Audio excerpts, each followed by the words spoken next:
It's time for Pierre Governor Sports on KCCR and on YouTube at KCCR Sports. The Pierre Governors on KCCR are sponsored by Agtegra, First Fidelity Bank, Red Rosa, Wheelhouse Auto Body, SD Savin, Wagner Auto, and State Farm Becky Potsaba Agency. Now Zabel will have to throw. He'll throw the back of the end zone looking for Kaiser. Up in the air. The catch is made to the 45. He stays on his feet. Kaiser, 35-30. How about a 99-yard pass? Touchdown, Governors! And by Pizza Ranch, Rising Hope Counseling, Sanford Clinic, River Bottom Sanitation, Black Hills Federal Credit Union, Anderson Rumsa Dental, Home Care Services, and Country Carpet and Flooring. To be taken here by the Governors, Michaela Sherwood put us an end to the Knights, and the Governors win it 15-6 in set number 5. By Olson Plumbing, First Dakota National Bank, Boys and Girls Club of the Capital Area, Slumberland Furniture, AGE Corporation Ready Mix, Dakota Storm and Roofing, and South. We climbed the standard sets. 7th heaven. The Governors, 7 straight state championships. And by Edward Jones Financial, Todd's Electric, Lamb Motors, American Family Insurance, Brittany Scheffelbein Agency, LLC, Dakota Sprinkler and Landscaping, Missouri River Dentistry, Comtech, and Bank West. Now, with the call of the game, here's the voice of the Pierre Governors, John Winkler. And a good evening as we welcome you here to Douglas as the Pierre Governors finish off the regular season in Box Elder, taking on the Douglas Patriots. John Winkler alongside Mendel Miller. And Mendel, this is a game where, we're going to be looking at this as a final tune-up game for the Governors, but they want to do their job, stay healthy, and get out of town to get back to Pierre and get ready for the playoffs because, Douglas is coming in at 0-8. They have not had a lot of success offensively. This Governor team has won 2 in a row. They want to get over that 500 mark, and this is just a business trip to Box Elder to get a win tonight. Yeah, absolutely right. Throw the record out, just go about and execute, and as you said, stay healthy and get home and start preparing for the playoffs. Well, the Pierre Governors will be without a couple of guys in the starting lineup, one being Porter Hunsley. He will not start. They will also not have there's a couple other guys that won't be playing. Kellen Hansen was injured earlier this week. He doesn't seem to be a guy that, you hope that maybe he's going to be able to come back next week. But as the injuries have piled up all season long, a couple guys have returned. Other guys have been lost for the season. The last thing you want to do is come out here tonight and play some of these guys that are kind of dinged up and not be able to find then end up getting hurt even more. So there's going to be a lot of moving parts throughout this game, and I think for Coach Steele it's going to be, and this coaching staff is, we got to get a good lead, and then we can start subbing down and getting guys other varsity playing minutes, but also keeping our guys healthy for next week too. Yeah, and then that starts out by the first team and the starters doing their job early, and then they get that rest and can get off the field and take away that risk. The playoffs are starting for 9-man and 11B, and we'll have some score updates before we even get this game started. We're starting at 7 o'clock Central Time. Soybeans Chargers over on Country 95.3. They've already been going for what will be an hour by the time that we get started with our game, but several other games that are going to be going along as we get started here tonight. So we'll have a couple of score updates to bring you. And then, of course, we're going to be watching closely in 11AA. There's 3 games that we're really watching that will determine the Pierre Governors seeding, and we'll talk about that here later on. We'll have a conversation with Coach Steele as well in our coaches interview, but we will take a 3-minute break. We'll come back and we'll talk scenarios, we'll talk scores already here in the pregame show as we get set for Pierre and Douglas. Back in 3 minutes here on KCCR and on YouTube at KCCR Sports. Comtech is a total technology solutions provider. Comtech is ready to get technology to work for you, not against you. Stop into Comtech to see our selection of TVs, home audio systems, computers, and security systems. They have brand names like Samsung, Bose, Sonos, and Lenovo, just to name a few. Comtech has what you're looking for in technology. Stop in at 1601 Lowell Avenue in Pierre, or visit their website at comtechplus.com. Comtech, your trusted technology solutions provider.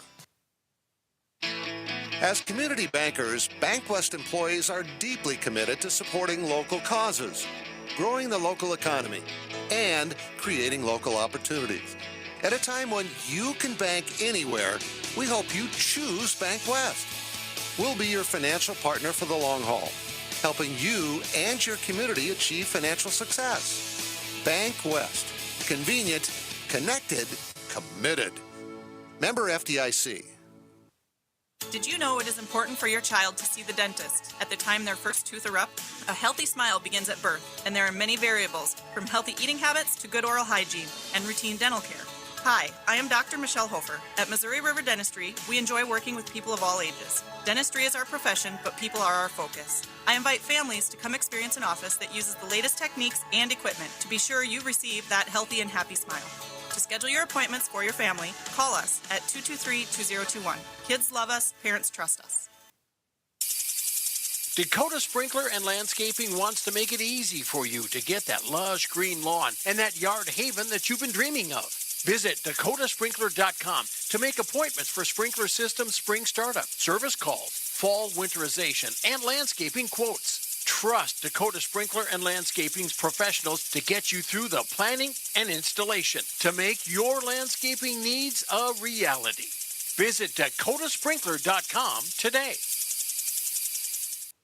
With any dream, the wind won't always be at your back, the sun won't always be shining, and some rain is going to fall. American Family Insurance is like a good, solid roof that you can trust to protect your biggest dreams. With plans that could save you up to 23% when you bundle your home and auto. Also, you can continue to dream fearlessly, no matter what comes your way.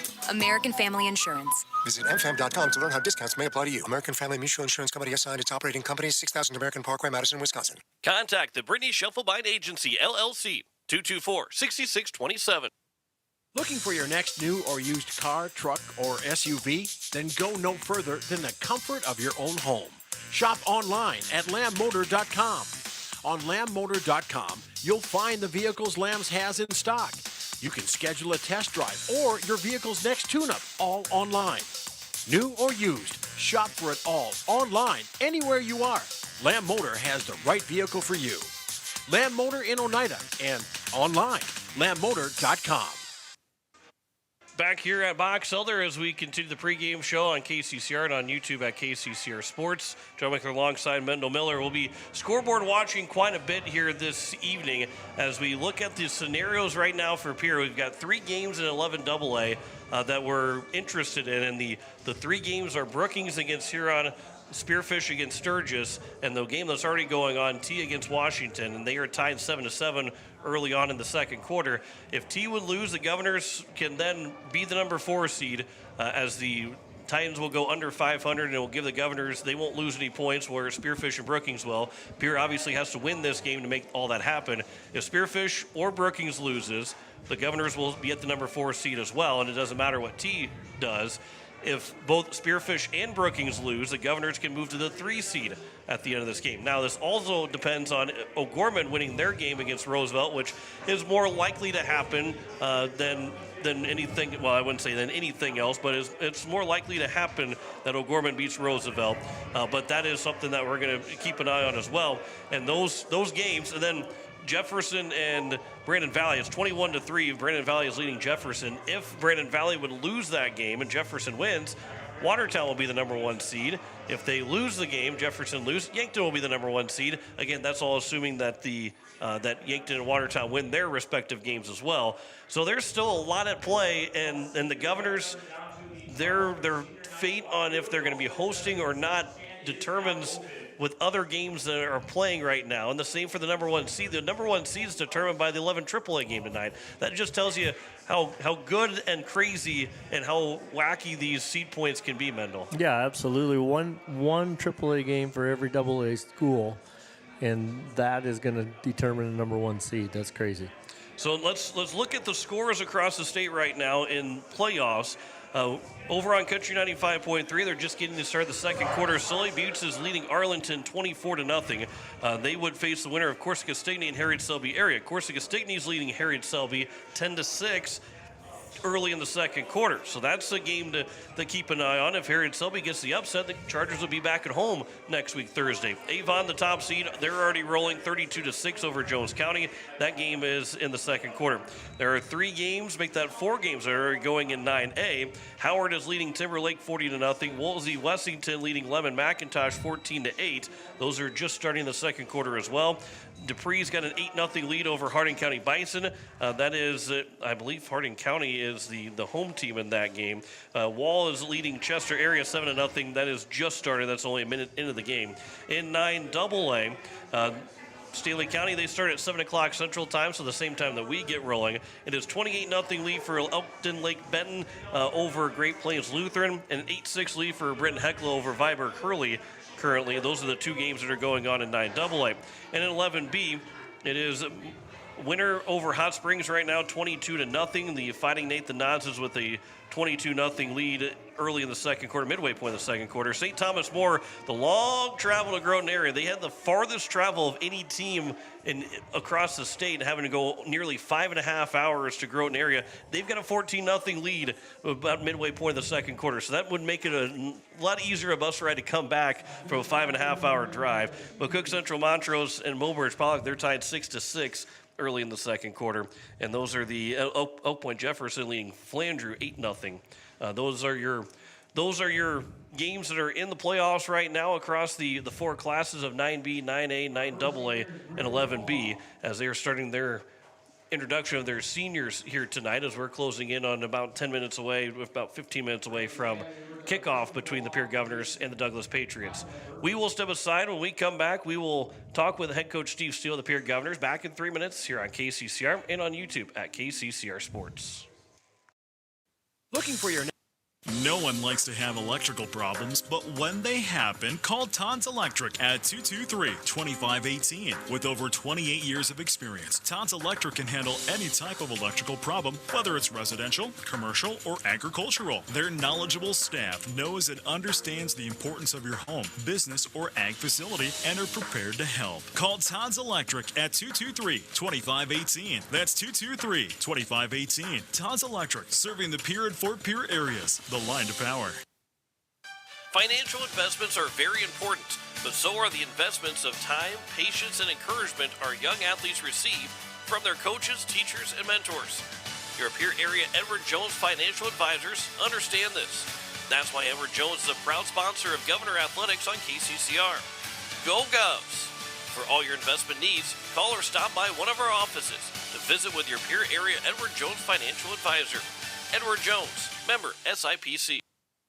Did you know you have another option for your propane service? Nothing beats doing business in your own hometown, and CHS is your local hometown propane supplier. Whether you're an egg producer, homeowner, or business, we have propane programs for you, including contracting at exceptional rates today for the year ahead. Contact Ed King, Chris Carter, or Carlo O'Day with CHS at 224-5935 or visit us online at chsriverplains.com to see our hometown difference. Wagner Auto Company is your complete transportation headquarters. Now is the time to order your new Buick, GMC, Chrysler, Dodge, Jeep, and Ram vehicles, plus a good selection of quality pre-owned and certified pre-owned vehicles. They'll take care of you after the sale with a full-service parts and auto body shop with trained technicians, along with a friendly financing team that'll work with you to find the best deal and one that'll fit your budget. Wagner Auto is your local full-service family-owned dealership for over 115 years. WagnerAuto.com. That's WagnerAuto.com. Access Health Fort Pierre is here to serve you. Mission-driven to provide affordable, high-quality health care. Access Health provides personalized care for the entire family, including chronic and acute care, evaluation of illness and injuries, laboratory services, wellness exams, DOT and sports physicals, and immunizations. Access Health Fort Pierre. Affordable, high-quality service without the wait. Compassionate, committed, and convenient. The clinics of Access Health have been serving Central South Dakota for the past 35 years. Access Health, caring for communities, caring for you. Walking together in faith, living together in faith, working together in faith, that's who we are. Hi, this is Pastor Sam Hanschke. I hope that our athletes have an excellent and successful season. I pray that God would continue to richly bless them. I invite you to join me in praying for our athletes during the year. We're Faith Lutheran and we are glad you're here.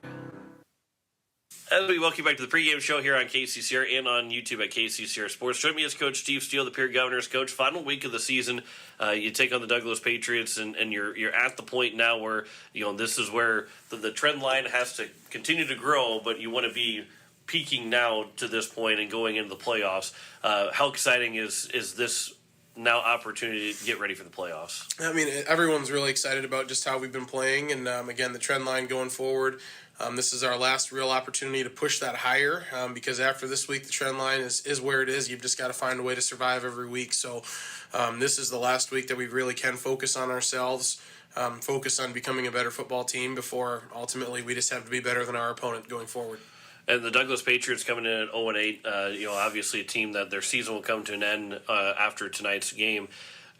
But that also can mean that they're going to play a lot looser, freer, and maybe try some things that aren't necessarily in the playbook that they might just throw out there.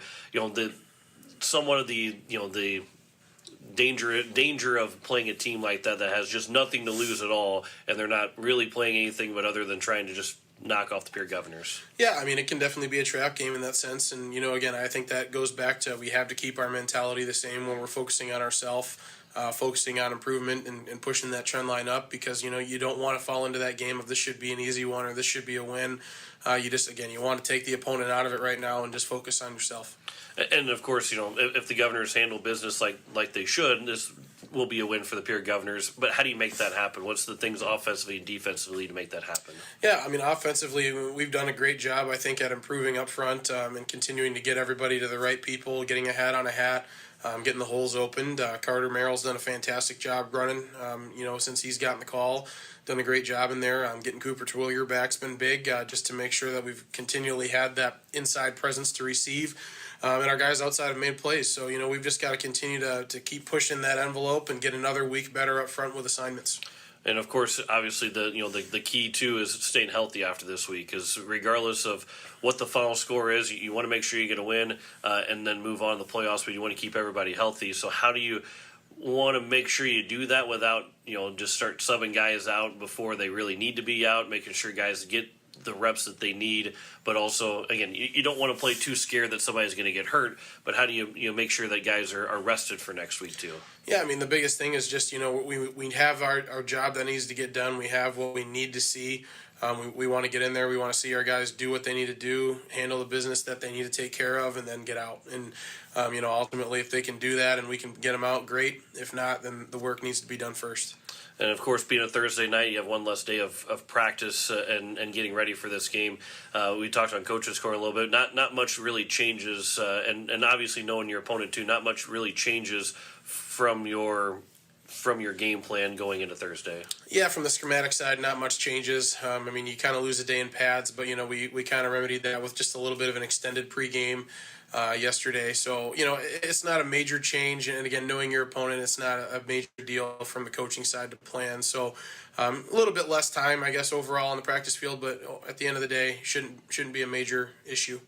And again, what we'll kind of wrap things up here quickly is biggest key here for the Pierre Governors to get a win tonight.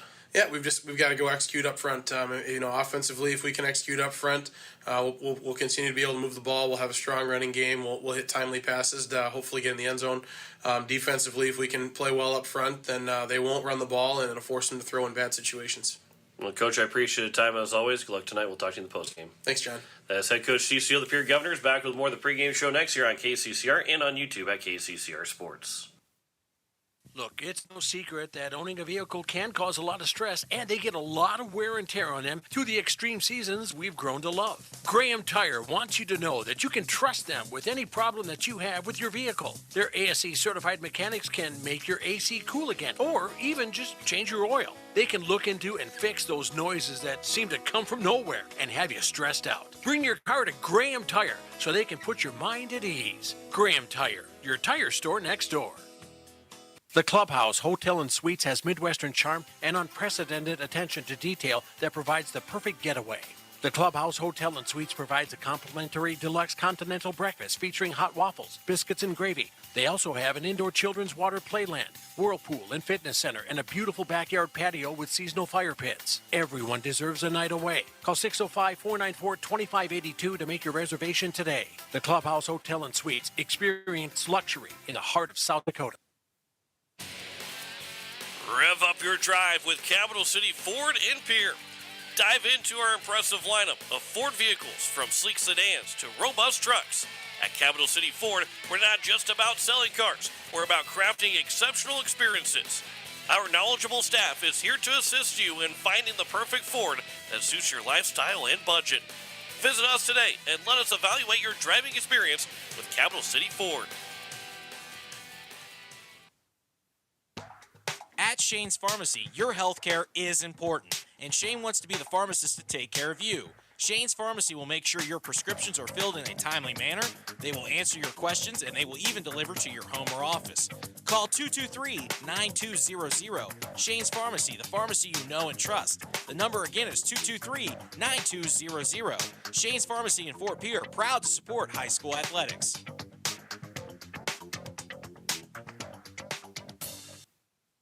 Most of us already know that Gales Gas of Pierre is the place to call for propane. They offer an automatic fill plan so you never have to worry about running out of propane. They accept debit and credit payments or a budget payment plan to spread out the cost throughout the year so you never have surprises when you get your bill.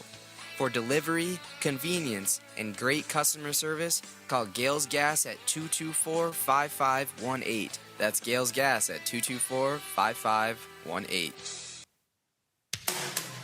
People helping people. Have you ever wondered what the benefits are of becoming a Owyhee Federal Credit Union member? At Owyhee Federal Credit Union, we reinvest profits in you. We do this in the form of lower interest rates, higher dividends, and low to no fees. So come check us out or come in at 221 East Pleasant Drive in Pierre, because at Owyhee Federal Credit Union, we treat our members like they own the place because, well, they do. Owyhee Federal Credit Union. The lawyers at the May Adam Law Firm in Pierre know how important your families are to you. If you've been putting off getting your affairs in order, know that the May Adam Law Firm is available to counsel you through your questions and help you get the documents in place so that you've made your loved ones secure. Call them at 224-8803 and they can chat with you about how to document your concerns and care for your family. We're all in this together, and the May Adam Law Firm is ready and able to help. Ferding Electric and their team of electricians have been serving the electrical needs of Central South Dakota for over 60 years. For fast, dependable service, call Ferding Electric. For free estimates, commercial, residential, and farm wiring, you'll find a large selection of light bulbs, including the hard-to-find fluorescent bulbs. Ferding Electric at 2903 East Elizabeth Street in Pierre. They'll do the job right the first time. Call 605-224-8684. Ferding Electric, 605-224-8684. As we welcome you back, we are getting set for a kickoff between the Pierre Governors and the Douglas Patriots here from Box Elder. John McClure alongside Mendel Miller. Mendel, going into this game, your biggest key here for the Governors to pick up a win and get to 5-4 in the season. I think just execute and not take the game lightly. Just go out and work hard and do what you got to do right off the bat, and then everything will take care of itself. Well, the Governors will get there. We'll go through the starters here for both these teams. We'll first start the defense of the Pierre Governors. That defensive line, Ty Michael, Baxton Tremp, and Jacob Mickenden will be the three on the defensive line. The two outside linebackers, Lincoln Schoenhardt and Elijah Bucci. Trevor Rounds and Max Huntley will be the two middle linebackers for the Governors. Carson Stosher will move to a strong safety spot in the free safety, Sun and Shine. And the two corners will be Tyson Polston and George Stalley. The first 11 for the Pierre Governors. On the offensive side, of course, Caleb Lounsbury is the quarterback with George Stalley, Carter Shufflebine, and Lincoln Dilgis, the three receivers. Cooper Twilliger is the tight end. Carter Merrill, the tailback for the Governors. And the offensive line, it is Ty Michael, the tackle, Baxter Schremp, the outside guard, Jacob Mickenden, the inside guard, Zayton Rounds, the center, and Max Bogenhagen is the nub guard for the Pierre Governors, and they're starting 11. Carter Templeton will be the punter, place kicker. and Carson Stosher and George Staley will be the two returners, both on the punt and the kickoff returns. For the Douglas Patriots, their starters will start from the defensive side. They run a 4-3, so the defensive ends are both the Aiden Slankowskis as well as also freshman Uriah Ponton, and then Lucas Giersberg and Sylvan Kent will be the defensive tackle and the nose guard. On the linebacker position, Shane Howie, Kason Tibbetts, Talon Rice, and Merrick Vandergrift will make that Talon Rice, Kason Tibbetts, and Shane Howie be the three linebackers. The two corners are Merrick Vandergrift and Josh Smith. Isaiah Messeth will be the free safety, and the strong safety will be the Brody Slankowskis. The starting offense for the Douglas Patriots, the center will be Lucas Johnson on the offensive line. The left guard will be Eli Christensen, the left tackle Lakin Crowell. The right guard will be Paul Klein, and the right tackle will be Carter DeGarmo. The four receivers that they have in the starting lineup, Tegan Carter, Owen Moninger, Caden Walters, and Keaton Wanzek. The running back will be Peyton Sandel, and Connor Wright is the quarterback, as they have two seniors in the receiving corps, and then three on roofing. They'll make sure to find the right fit for you and your home. Give them a call at 605-280-9797 or get a free quote on their website at DakotaStormRoofing.com. Dakota Storm Roofing and Gutters. Reliable roofing for your peace of mind. AGE Corporation's Contractors and Crane Service is a proud supporter of Pierre Governor Athletics. For almost 60 years, AGE has been building South Dakota. For all your site work, construction, and crane work needs this season, AGE is here to help. Give them a call. AGE Corporation and Crane Service, 223-2732. That's 223-2732. AGE, proud supporters of local sports. Announcing Slumberland Furniture's Mega Sale. Slumberland Furniture is offering up steep discounts on existing inventory and huge price cuts on clearance and floor models in store. Slumberland's Mega Sale doesn't stop there. In the Sleep Solutions area, Slumberland has brought back their popular any-size mattress one low price on twin, full, queen, or king, with prices starting as low as $99. The Mega Sale happening right now at Slumberland Furniture. Slumberland Furniture on the truck bypass in Pierre and slumberland.com. Do you love video games and want to compete with a team? The Boys and Girls Club of the Capital Area is starting a new esports academy for students in grades 4 through 12 to learn and compete alongside their team against other clubs across the state and country in games like Rocket League, Super Smash Bros., and Valorant. For more information and to sign up, go to bgcaparea.org/programs/esports-academy. We can't wait to have you on our team. Back here as we are getting set for a kickoff between the Pierre Governors and the Douglas Patriots, as the national anthem has just been played. We're set for a kickoff in just a couple moments. John Wickler alongside Mendel Miller. And Mendel, again, tonight, this is for the Governors. Got to take care of business and do it effectively. So I'm sorry about that. That's all right. Well, if anybody's trying to watch on YouTube at KCCR Sports, it's not working for you anyway, so you weren't able to hear.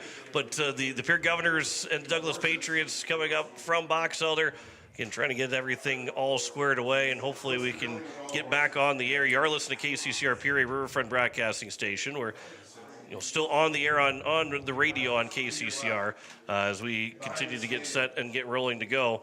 And we'll try and make sure that we actually are back up on YouTube, because Tuesday night we realized everything had canceled out on us and stopped on us on the broadcast. So I think we're back up and going on YouTube at KCCR Sports as we, again, get ready for a kickoff as the Pierre Governors will get the ball to start the ball game. George Staley and Carson Stosher are back deep, and the Douglas Patriots trying to find out, trying to make sure everything is up and ready to go for them.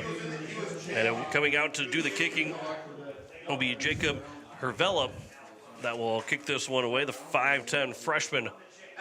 And we are ready to go from Box Elder. And George Staley and Carson Stosher are back deep, just a couple minutes behind on the 6 o'clock start time from locally here, 7 o'clock back here at the capital city. So Hervella will kick this one away, and we are underway on this Thursday night. Stosher will field it at the 10-yard line, out to the 20 to the 25 as he's trying to cut to the near side.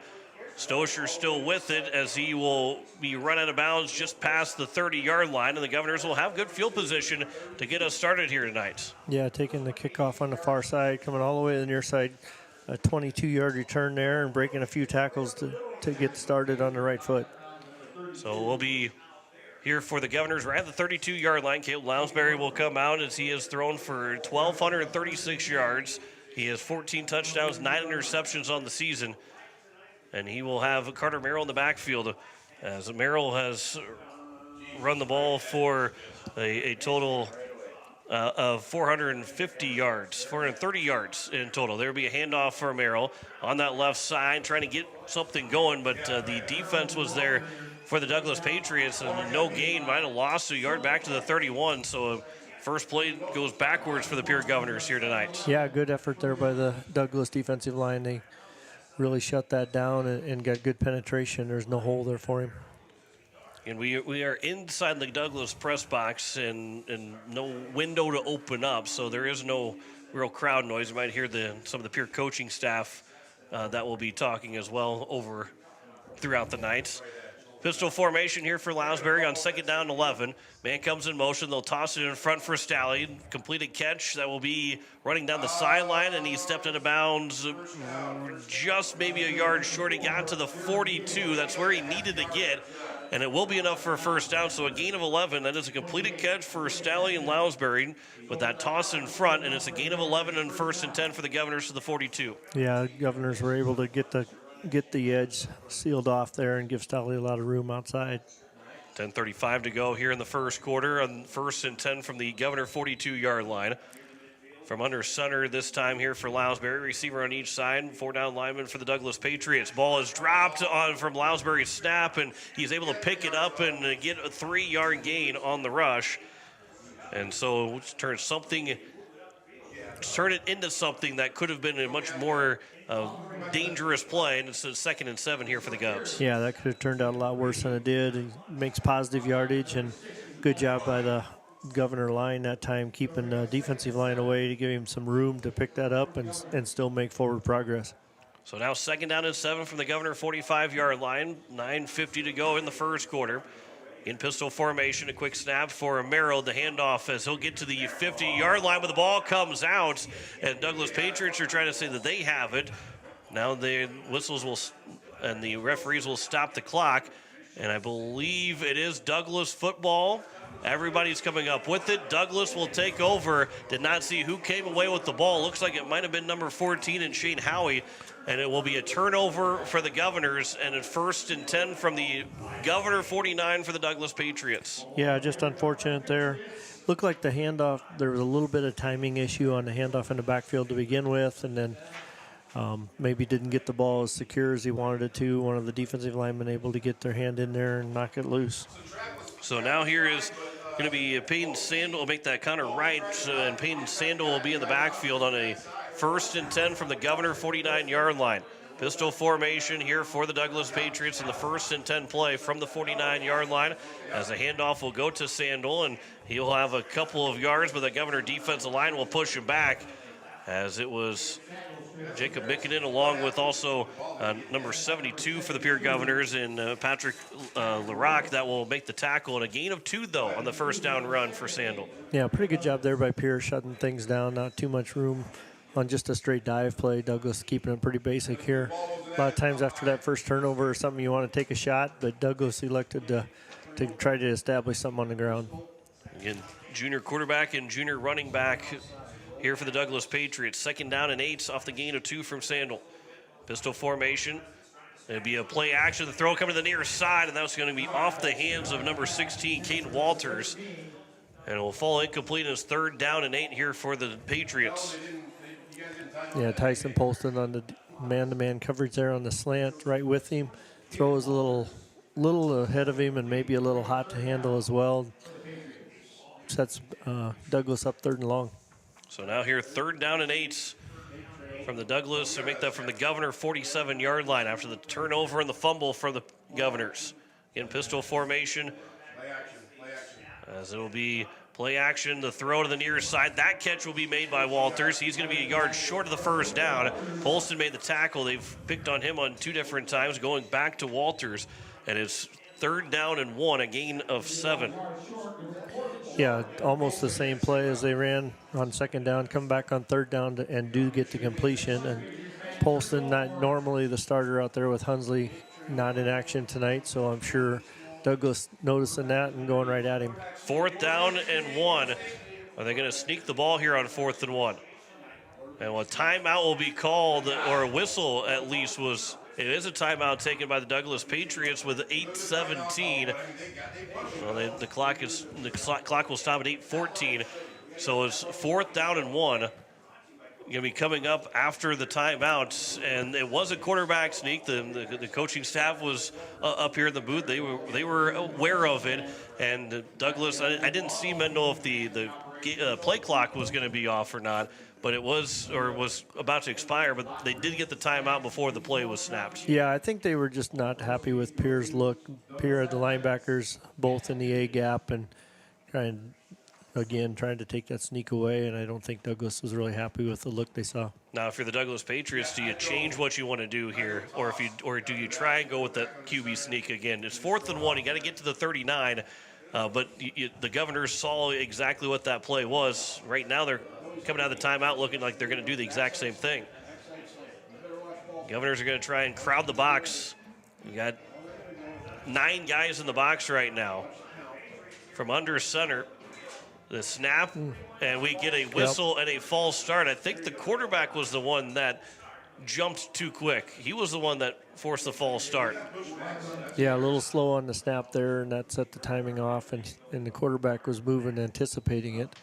So Douglas will back up 5 and probably punt now. Yeah, it looks like they're going to play field position. Now the wind, when we were down on the field and looking at the flags on the top of the goalpost, and the wind is at the back of the Douglas Patriots, so they're able to with just even a short punt, but a high punt, it can really carry down the field as well, as they will punt the ball away back from standing at their own 43-yard line now, as the punter and Jacob Hervella will look to try and pin the Governors back deep with 8:11 to go here in the first quarter. And it will be a punt. It is blocked by Elijah Bucci. Bucci will try and pick it up. He will slide on top of it, and the Governors will have it 1st and 10 from the 30-yard line. A big block by Elijah Bucci, and the Governors have it in plus territory. Yeah, the Douglas punter trying to do the rugby-style punt to the right, and that happened to be where Bucci was coming in from, and he blew right past the line, and the punter just rolled right into him. Easy block for Elijah. So now it is 1st and 10 from the 30-yard line in Douglas territory. And after the turnover, we'll see how quickly they go with Carter Merrill running the football again. They're going to give it to him on the first play from this set of downs. And Merrill will run it to the left side, trying to get to that left hash, and he'll run it about 4 yards to the 26. And it's 2nd down and 6 here for the Governors. Yeah, a little better surge from the offensive line that time, running off the left side, and picks up positive yards, gets his confidence back after losing that fumble. So he's 2nd down and 6 here from the 26. Second drive of the ball game here. The Pierre Governors, Douglas Patriots tied 0-0 as we're 4.5 minutes into the ball game. 7:25 to go. Man comes in motion. They'll run that play with Stalley making the catch on the jet sweep pass. He'll get to the 20, inside the 20 to around the 16, 17-yard line. And a 1st down for the Governors, and it turns into a 9-yard gain for Stalley. Yeah, nice cut there by George. First time they ran that jet sweep pass, he was able to get outside, get 11. This time, Douglas flew to the outside. Stalley was able to cut it up underneath and make good yardage. So now 1st and 10 from the Douglas 17-yard line. As we tick under 7 minutes to go here in the first quarter, you're looking for their first score of the ball game on their second drive. 2 receivers on the far side, pistol formation. Carter Merrill will go up the middle this time. He's got to the 15 before he is wrapped up and thrown back. And a gain of 2 to the 15-yard line. as the tackle is made, it looks like by number 60, Paul Klein, and it's a 2nd down and 8. Yeah, trying to get off of the tackle that time, just an off-tackle run, and Douglas was a little bit better at the point of attack that time and shut it down. 6:25 to go here in the first quarter. Governors taking their time offensively. 2 receivers here on the near side. Pistol formation again for the Governors. Staley will come in motion. Will they try the jet sweep pass on the left side now as they'll go to the left side of the line? Staley will get to the 10 before he is run out of bounds at around the 9-yard line, as he's going to be just short of the first down marker. And it will be a gain of about 6, and it's now 3rd down and 2. Yeah, again, same pass, jet sweep pass going the opposite direction this time. Once again, he was able to get outside. They had good pursuit from Douglas. They had 3 guys out there and only 2 pair blockers, so he was unable to get the corner turned really hard. Receiver here on the near side, pistol formation, 3rd down and 2 for the 10-yard line. Merrill will get the handoff. He'll cut it left and try and get to that first down marker. He might be a yard short, only a gain of 1, and it's 4th down and 1 from the 9-yard line here for the Governors. Yeah, just a little bit tentative in the hole that time. I think there was an angle to the left that was maybe open. He was looking for it more up the middle. Didn't see the opening and gave Douglas time to close in on him and bring him down. So now 4th and 1 from the 9-yard line. Governors can pick up one more first down. Thank you. As will be a receiver on each side with 5:35 to go. And from the 9-yard line, Douglas will jump. The Governors did that all night against Spearfish last Friday, and they get the Douglas Patriots to jump a 5-yard pickup on 4th down and 1, and Pierre will have themselves a first down as they move inside the 5-yard line. Yeah, I'd love to tell you who jumped, but it was the entire defensive line, so can't blame one person on that one. Free first down for the Govs. Yeah, without any subs, Slankauskas, Giersberg, Kent, Ponton, all of them jumped on that from the clap and the fake snap from the Pierre Governor. So it's now 1st and goal from just inside the 5-yard line. 5:27 to go here in the first quarter. From under center, Lounsbury will go play action, rolling to the right. Now they'll throw and wide open for a touchdown to the Pierre Governors. And it is Cooper Twilliger that makes the catch, and Pierre leads it 6-0 with 5:22 to go in the first quarter.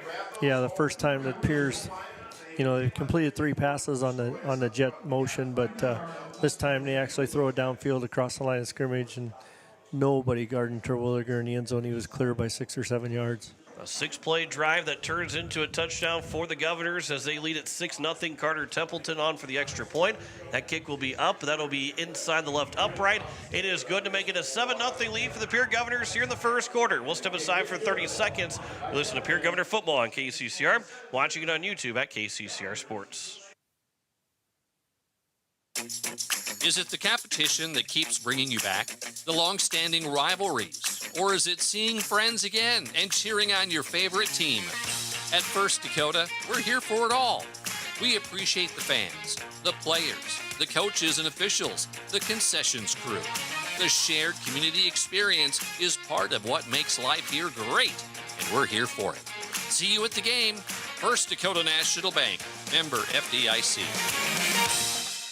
So a 6-play drive, it goes 30 yards and a 4-yard touchdown catch from Cooper Twilliger on the throw from Caleb Lounsbury, and a 7-0 lead here for the Pierre Governors in the first quarter on the American Family Insurance Brittany Shufflebein scoreboard. John Wickler alongside Mendel Miller, and again we'll get you updates, score updates as the day goes along, the night goes along, especially at halftime. We'll have a full scoreboard update as the playoffs are underway in 9-man and 11B, and of course the big games that are key to where the Governors will land and who they will play next week, Thursday. This will be a short kick that will be picked up to the 15-yard line and out of bounds past the 25 to around the 26 as the Douglas Patriots, and again, Carter Templeton kicking that against the wind and still getting to around the 15. Again, the soccer players turn into some pretty good football players, but it's still a hard thing to do to kick the ball in the wind. And Carter Templeton has come along a really long way, well, not even a long way, but a really good way for the Pierre Governors as just a freshman. Yeah, exactly. And it is windy here tonight, and as you said, it's blowing a little bit right to left, but it's also blowing strong from our near side of the field across the field as well, and that's really affecting the kicks. Douglas Patriots here on 1st and 10 from their 26-yard line. This will be a handoff here to the near side as Sandel will try and get to the near side, but he is wrapped up. Carson Stosher got to him all the way back to the 20-yard line. They're going to spot him at the 21, a loss of 5, and it's going to be second down and long here for the Pierre Governors. Yeah, good play for the Douglas Patriots. Yeah, good play by Carson there, trying to rip the ball out as well as tackle the runner. Didn't get the ball loose, but stops him for a 5-yard loss. And it was Sandel that didn't run that ball, so it'll be second down and 15 after the 5-yard loss here for the Douglas Patriots as we are getting close to 4.5 minutes to go in the first quarter. Back to pass. This time, a long ball down the field. It's going to be well overthrown. That wind might have been one to continue to carry that ball farther down the field, and it will fall incomplete, and it's now third down and long.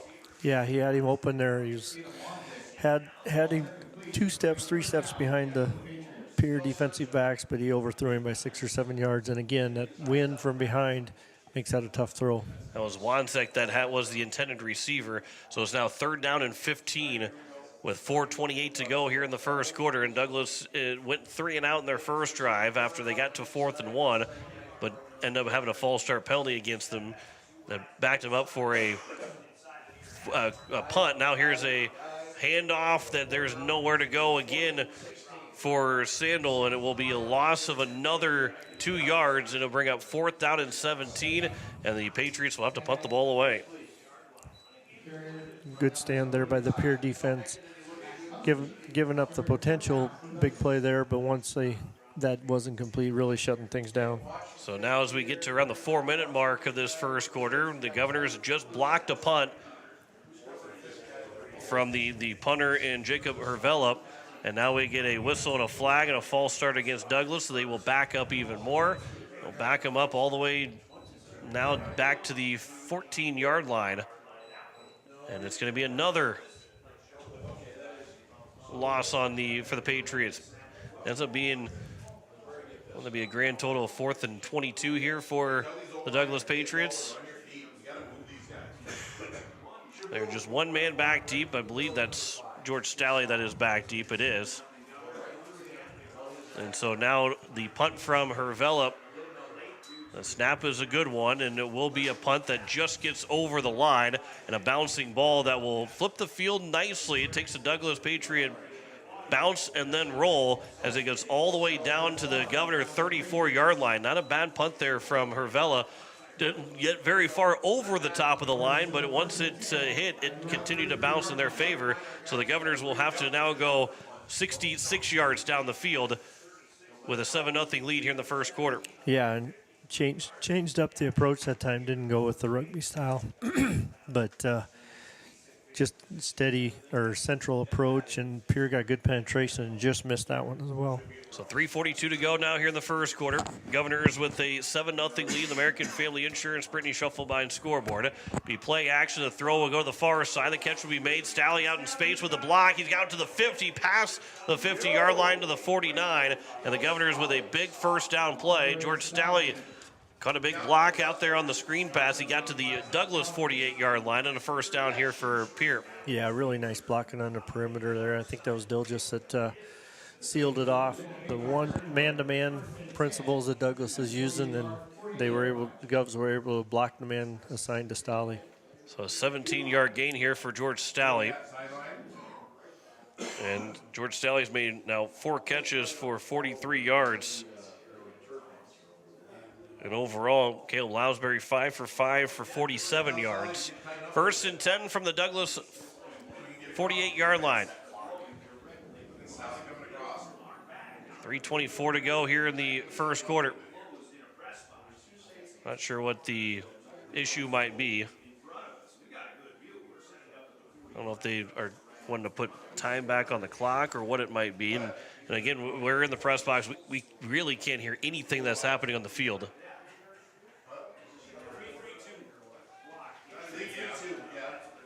So they are going to put a couple more seconds back on the clock. So 3:32 to go here in the first quarter.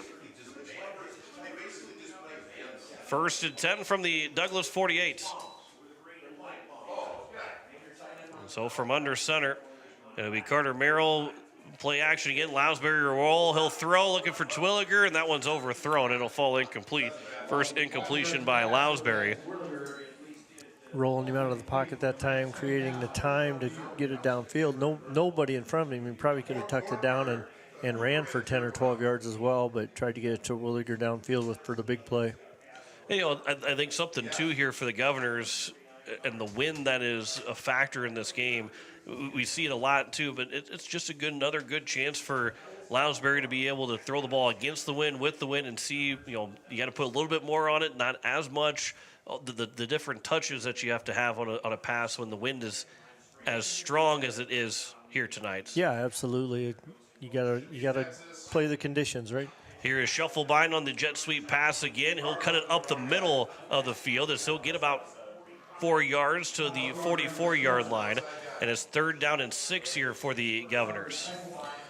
Yeah, they weren't able to get outside jet sweep pass like they've been running to Stolly, only this time it was Shufflebein, and the Douglas line, the lineman actually makes a tackle right in the middle of the field. So now 3rd down and 6 from the 44 with 2:50 to go here in the first quarter. Governors still lead it 7-0. Their 3rd drive of the ball game. Lounsbury drops back to pass. He'll throw to the middle. Catch is made by Stalley, who's wide open. He's out to the 30, the far side of the field, to the 20, 15, 10, 5. He is into the end zone for a touchdown. A 44-yard reception for George Stalley, and the Governors lead it 13-0. Yeah, really nice pattern there by Stalley going out.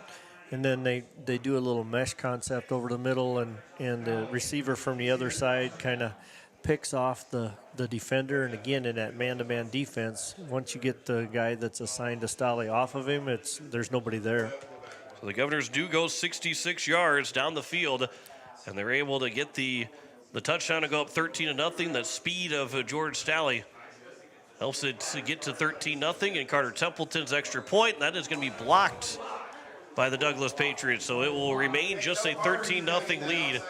But it is a 13-0 lead for the Pierre Governors. 2:38 left to go here in the first quarter. Back in 30 seconds on KCCR and on YouTube at KCCR Sports. Are you building a new home or remodeling the old? Adding a fireplace can make a house a home. Olson Plumbing in Pierre carries a full line of Heat-O-Lator fireplaces. Whether your taste is traditional or contemporary, Olson Plumbing has a great selection of Heat-O-Lator fireplaces that will fit any style. Whether you're building new or updating, call Olson Plumbing. Heat-O-Lator Fireplaces, the first name in fireplaces. Olson Plumbing in Pierre is your source for the industry's largest selection of indoor-outdoor fireplaces, either gas or wood, and outdoor fire pits. Stop by their showroom at 2803 East Wells or give them a call, 224-6436. Back here it was a 4-play, 66-yard drive and a 44-yard catch from George Stalley on the throw from Caleb Lounsbury. And the Governors are up now 13-0 here late in the first quarter. John Wickler alongside Mendel Miller. And Mendel, outside that first drive, this is what the Governors are wanting to do. Be able to be, whether it be methodical or just a quick drive, they've scored on 2 of those 3 possessions. They want to continue to fire off with scores in as many possessions. As this will be, again, a kick that's a bouncing kick. It'll roll its way out of bounds, and the Governors don't catch the break that time. Templeton, hard to kick in the winds against you right now, and then it was not caught cleanly by the Patriots. It wasn't even touched, and it just bounced its way out of bounds, so Douglas will get good field position. Yeah, once again, that wind pushing the ball to the other side of the field, pushes it out. Looked like the Douglas returner really wanted to pick it up, but he could never really lock in on how the ball was bouncing, and then it worked out for him to let it go. So they'll start at the 35-yard line here. 1st and 10 from the 35 with 2:38 to go here in the first quarter. And so far it has been 6 plays with 2 punts and one being blocked. And now we get a whistle from the near side judge with 2:38 to go. All right, everything seems to be okay. And as the game goes on, we'll keep you updated on scores from around the state as well, and get you updates with the playoffs along with 11AA and where the Governors might land after tonight's game is concluded. Connor Wright to the quarterback. Handoff for Sandal right side. He is met at the line of scrimmage, and Elijah Bucci will keep pushing him back. And no gain on that first down run for Sandal. And so far, just 2 positive yards of offense for the Douglas Patriots with 2:20 to go in the first quarter. Yeah, nice play by Bucci there at the point of attack, standing his man up, getting off the block, and then locking up the ball carrier. What game would you like updated there, If John? you got the 11 AA up, we'll take an update on pretty much every game right now. Okay, right after this play. Second and 10 from the 35-yard line. Mendel's actually standing behind me because the press box, the cubicles are so small that he has no spot next to me. But it will be from a pistol formation, a handoff again to Sandel, and he's got nowhere to go. Another gang tackle by the Pierre Governors, as it's no gain again at Lincoln Schoenhard. Max Hunsley over there, along with Jacob Mikkinen, got to it, and Baxter Schremp as well. All made the tackle for the Governors, and it's 3rd down and 10. Yeah, 4 Governors at the point of attack there. Quickly, Sioux Falls, Washington leads T-Area 14-13. Actually, T-Area just scored, so that extra point is pending. Spearfish and Sturgis, no score. Watertown and Aberdeen Central are 7-7. Brookings leads Huron 14-7, and Yankton leads Mitchell 21-6. 3rd down and 10, back to pass, the throw, that will be well over and away, looking for number 11 in Keatum Wanzek, but Wanzek was still turning to look for the ball when the ball was going over his head, and it falls incomplete, and it's 4th down and 10, and another 3 and out here coming from the Douglas Patriots. Yeah, heavy pressure from Bucci there off the left side of the defense, and beat his man cleanly, and obviously the quarterback felt that pressure, didn't have time to find an open receiver. And again, we mentioned the pregame. Any of the 3 combinations, 1 loss between T, Brookings, and Spearfish, the Governors will host next week. But they have to have that one of those 3 things happen to them for that to be the case. Here's another punt. This will be another low line drive punt that George Staley will back up to the 20, to the 15, to the 13, where it will be down there by the Douglas Patriots, and another good punt by Jacob Hervella that has flipped the field again and will force the Governors to go about 88, maybe 87 yards this time. Quick update here from 9AA, Stanley County, a heroic effort so far. 1 minute left in the first. Parkston leads 14-6, so a lot closer than many people thought that might be. Can you check? Let's get the 11 AAA score from O'Gorman. I think they might have been starting at 7 They o'clock. have not started They have not yet. started. Okay.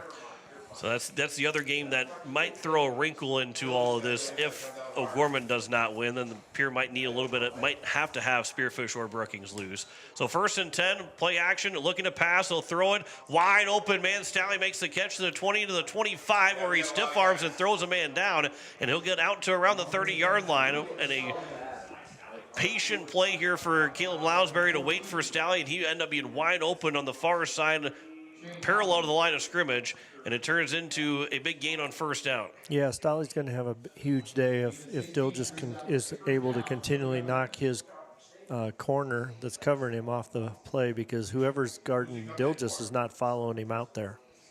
And that it will be over 100 yards receiving and passing for both Caleb Lounsbury and George Staley already here in the first quarter with just 41 seconds to go.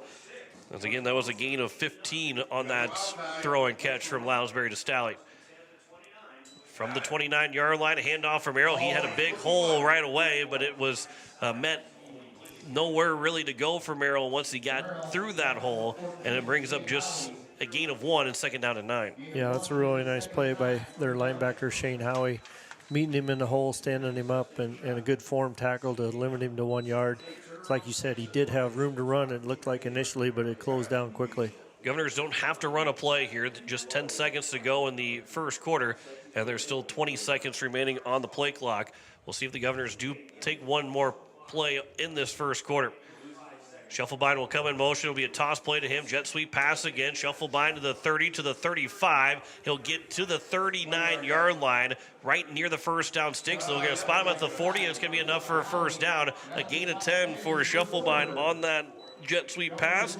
And the Pierre Governors will take a 13-0 lead to the second quarter ahead of the Douglas Patriots. Back in a minute. You're listening to Pierre Governor Football on KCCR. You're watching it on YouTube at KCCR Sports.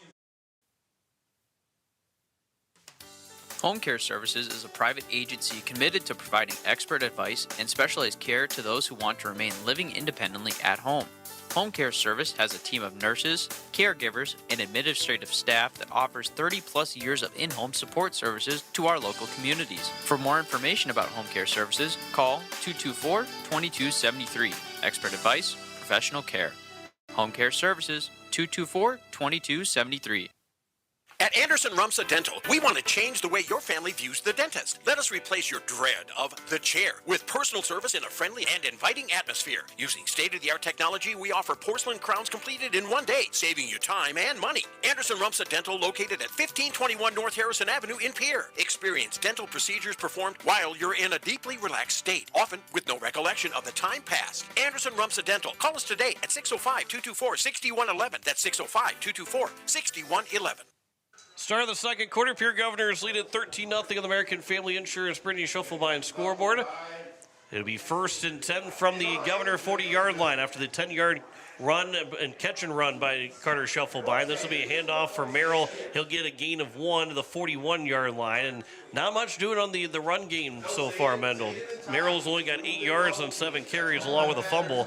It has been the passing that has worked for the Governors. Yeah, exactly, and it's been the outside stuff that's working the best. The runs up the middle, the dives, and the off tackles. Douglas has done a really good job so far of holding up and stopping those before they can really get going.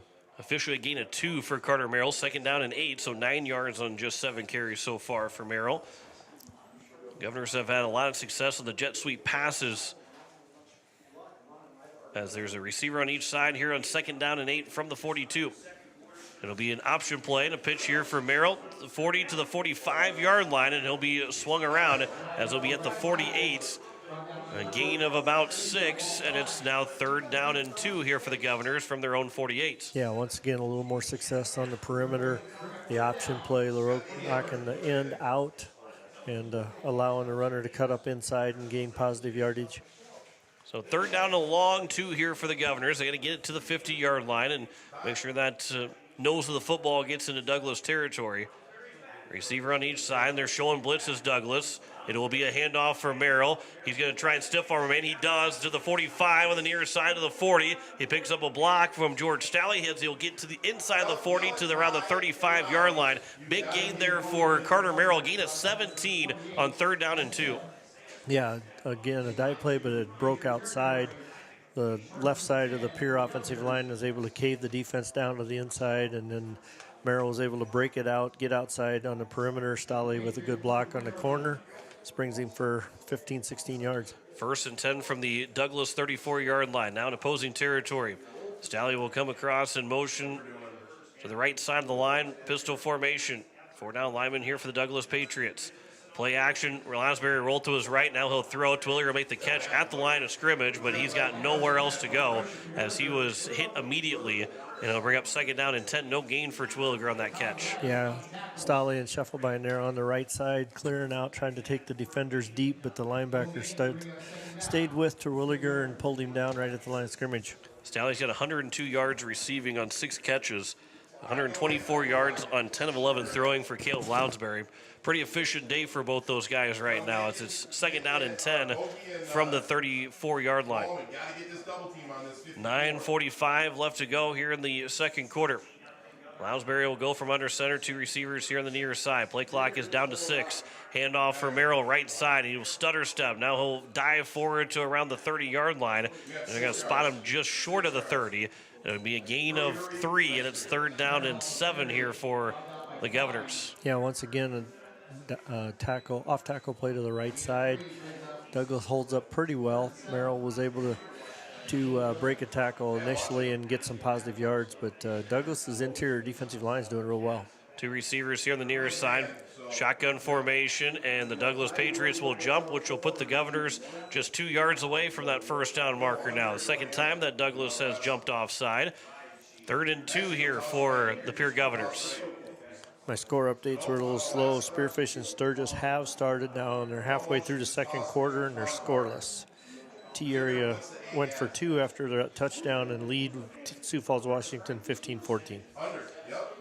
That's a big game, and obviously we'll keep a track on the O'Gorman game as well. But if that does not go in the favor of the Governors, then all of a sudden it's got to be an upset from Sturgis over Spearfish or Huron over Brookings for the Governors not to have to travel next Thursday in that first round of the playoffs. Here's a toss play on 3rd and 2 to the 25-yard line. Merrill's going to have enough for the first down. He'll get to the 24. He'll get to the 23 where he is tackled.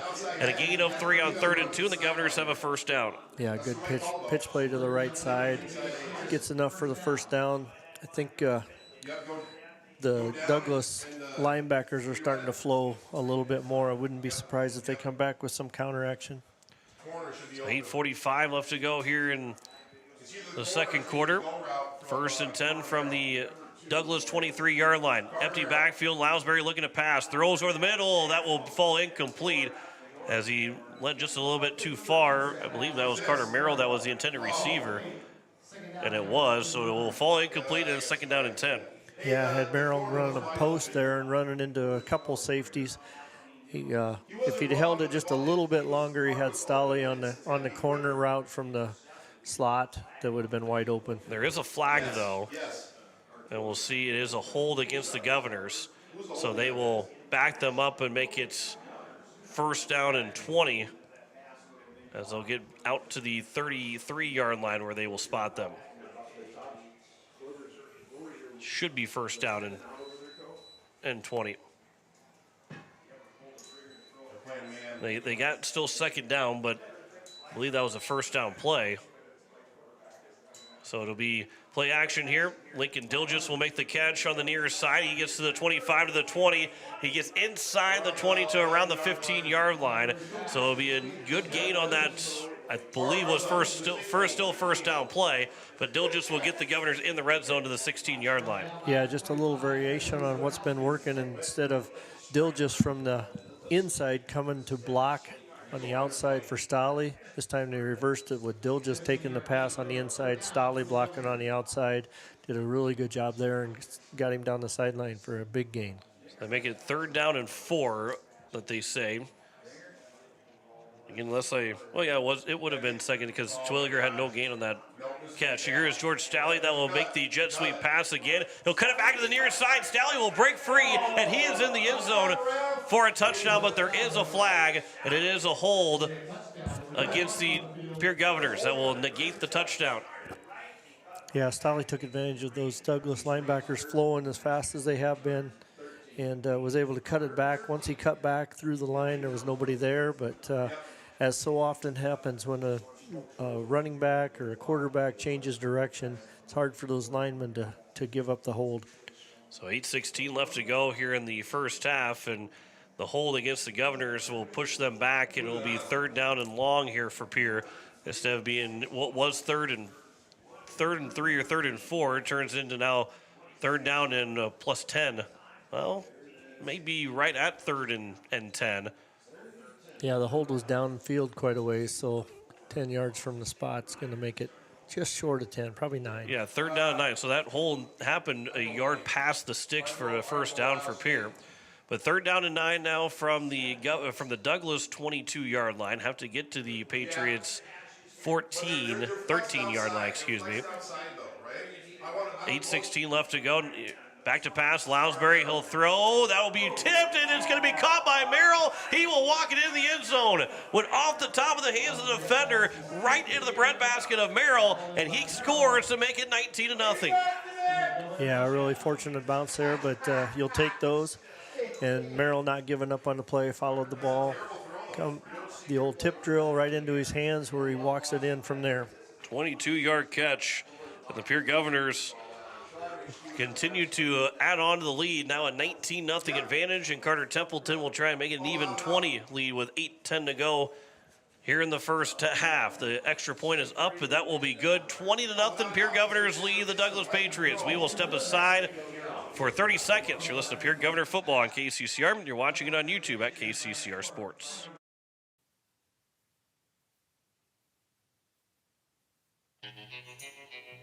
River Bottom Sanitation, your locally owned waste management company serving the Pierre and Fort Pierre communities. Contact River Bottom Sanitation for your residential and commercial pickups. Now River Bottom Sanitation is your source for all your roll-off needs.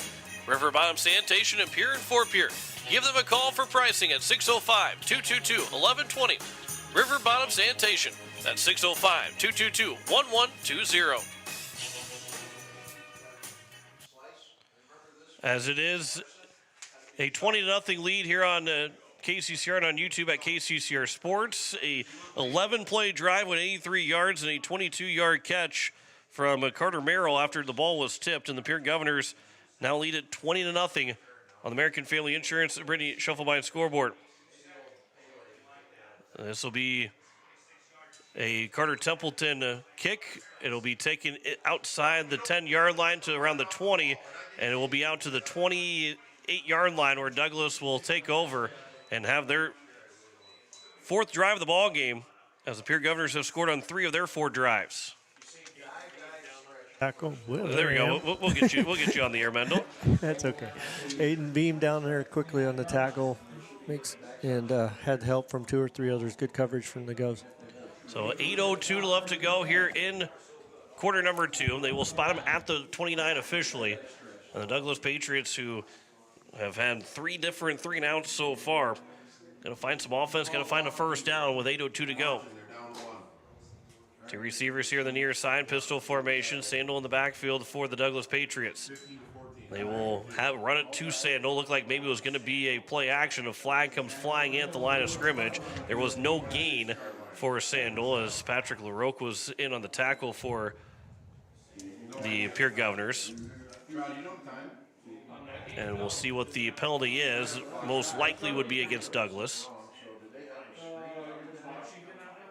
It is a hold against Douglas. They'll back them up 10 yards and make it first down and 20 here for Douglas in the first half, with be back to the 19-yard line.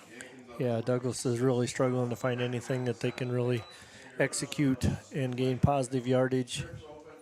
And the Pierre defense is really starting to lock it in. So 1st and 10 now from the 19. 3 receivers here on the near side. Pistol formation.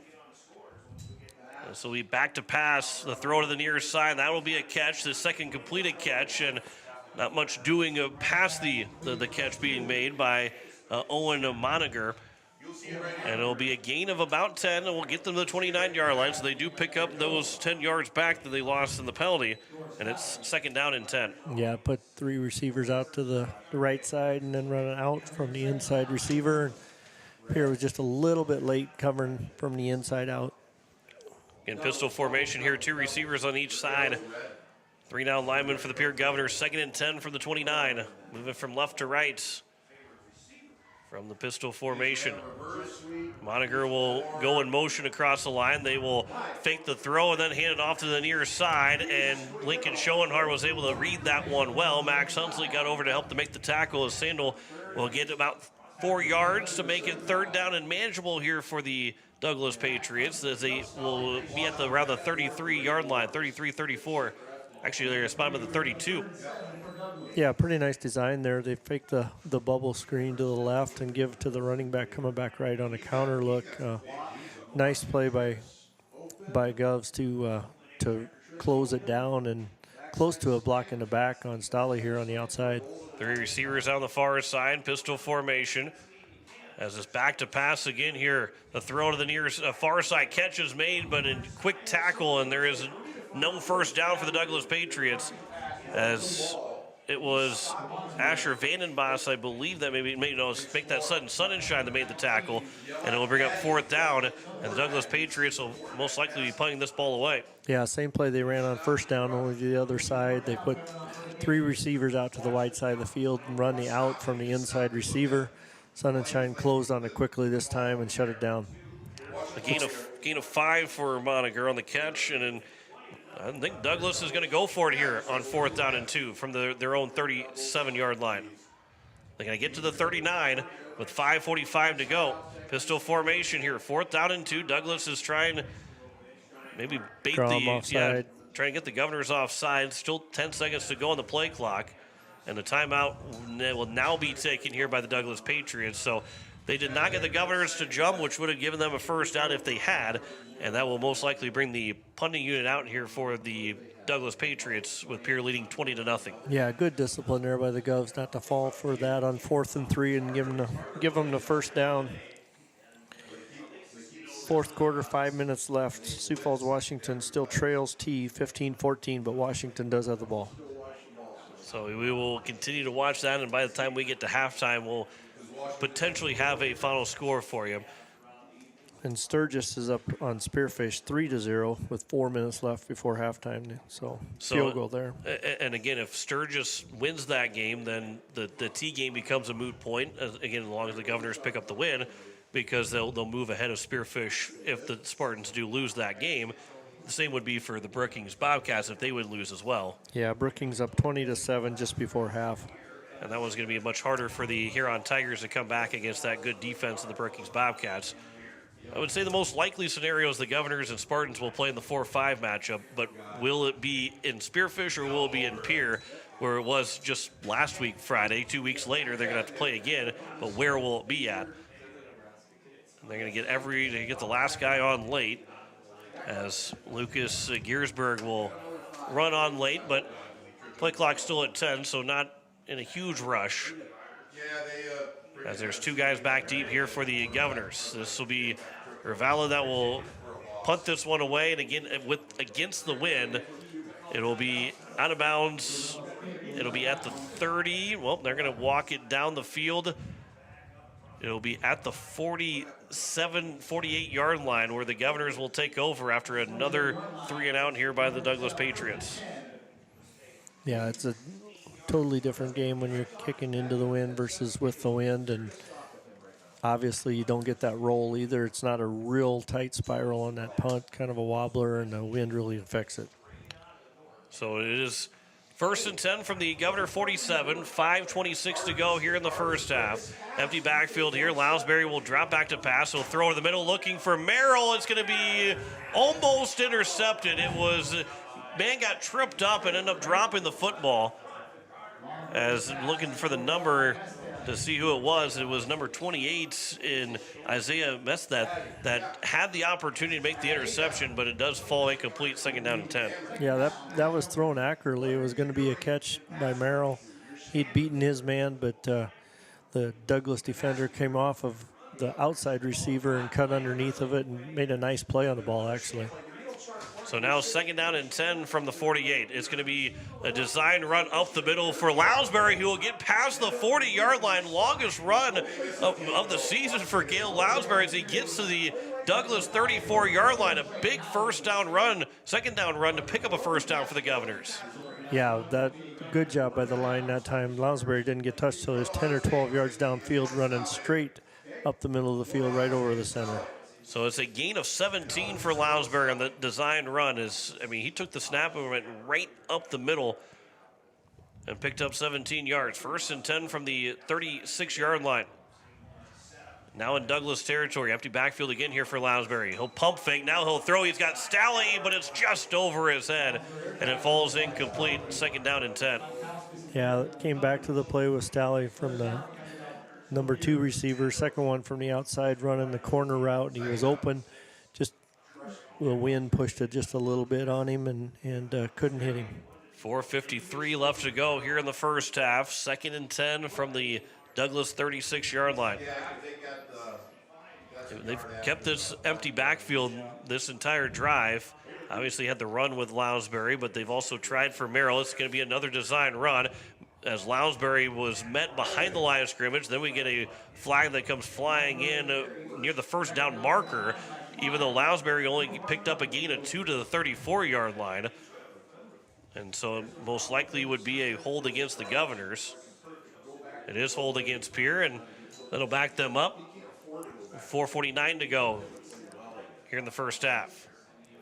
One thing about not having the crowd mic or the referee mic here tonight, nobody gets blamed for those penalties. I was going to say, unless we really see something egregious or there's only one guy in the vicinity of a flag being thrown, it's going to be really hard to tell exactly who the guilty party is. So now 2nd down and long here for the Governors from the Douglas 44-yard line. Lounsbury rolls to his right, and then he'll throw, and it was well short. It bounced into Stallion. It's third down now for Pierre. Third down and long, 3rd and 17 for the Governors. Yeah, trying to move right out of the pocket, and just didn't get his feet set on that one, and just kind of grounded it to Stolly as he was cutting out into the open. Have to get to the Douglas 16, 17-yard line. So a long 17, short 18 that they have to pick up. Empty backfield again here with 4:45 to go in the first half. Third down and long from the Douglas 44. Trying to pick up some yards. Maybe they can go for it on fourth down. But Lounsbury's trying to avoid the sack. He does. Now throws it in the middle of the field. It's a jump ball that a catch is made by the Governors. And it's a first down as they get inside the 15 and still moving forward. And it's all the way down to the 11-yard line. Carter Merrill stands right up with 3-4 different defenders around him. Just jumps to make the catch without any other traffic around him or in front of him, and makes a big catch for a first down. Yeah, just kind of posted up and kept the defender on his back and went up and hauled it in, and then had a good effort after the catch. Took 3 or 4 different Douglas Patriots to bring him down. Gain of 31 on that play for the Governors, and Lounsbury closing in on 200 yards passing. That catch will be made into the end zone for a touchdown to the Governors, and now lead it 26-0. Lincoln Dilgis will make the catch from 13 yards out. Yeah, Dilgis runs a post there. Pass was right on him. He bobbled it a little bit, but was able to secure it. Nobody around, and walks into the end zone. So another touchdown for the Governors. 207 yards passing now on 14 of 18 throwing for Lounsbury, and the Governors an extra point to make it a 27-0 lead. It is good. 27-0 for the Pierre Governors with 4:12 to go here in the first half. Back in 30 seconds. You listen to Pierre Governor Football on KCCR. Watching it on YouTube at KCCR Sports. Sanford Health Peer Clinic provides comprehensive and convenient care to Pierre, South Dakota, and its surrounding communities. We care for all your health needs, including preventive care, pediatric health, annual checkups, chronic disease care, and more. Schedule an appointment today at 605-224-0369. Ask about our heart health specialists. Visit this clinic on the third Wednesday every month. Sanford Health Clinic, Pierre, 605-224-0369.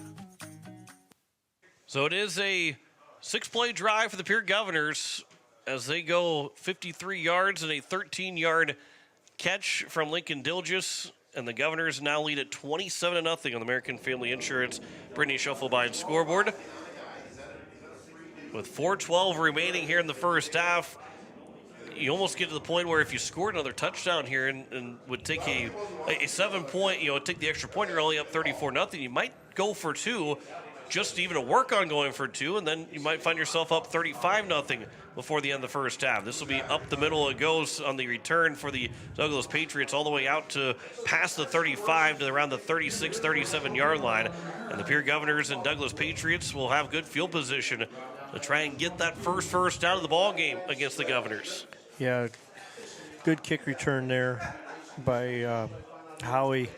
Low line drive kick, and he was able to have forward momentum and really catch it on the run, moving straight up the field, and able to bring it back for about 25 yards.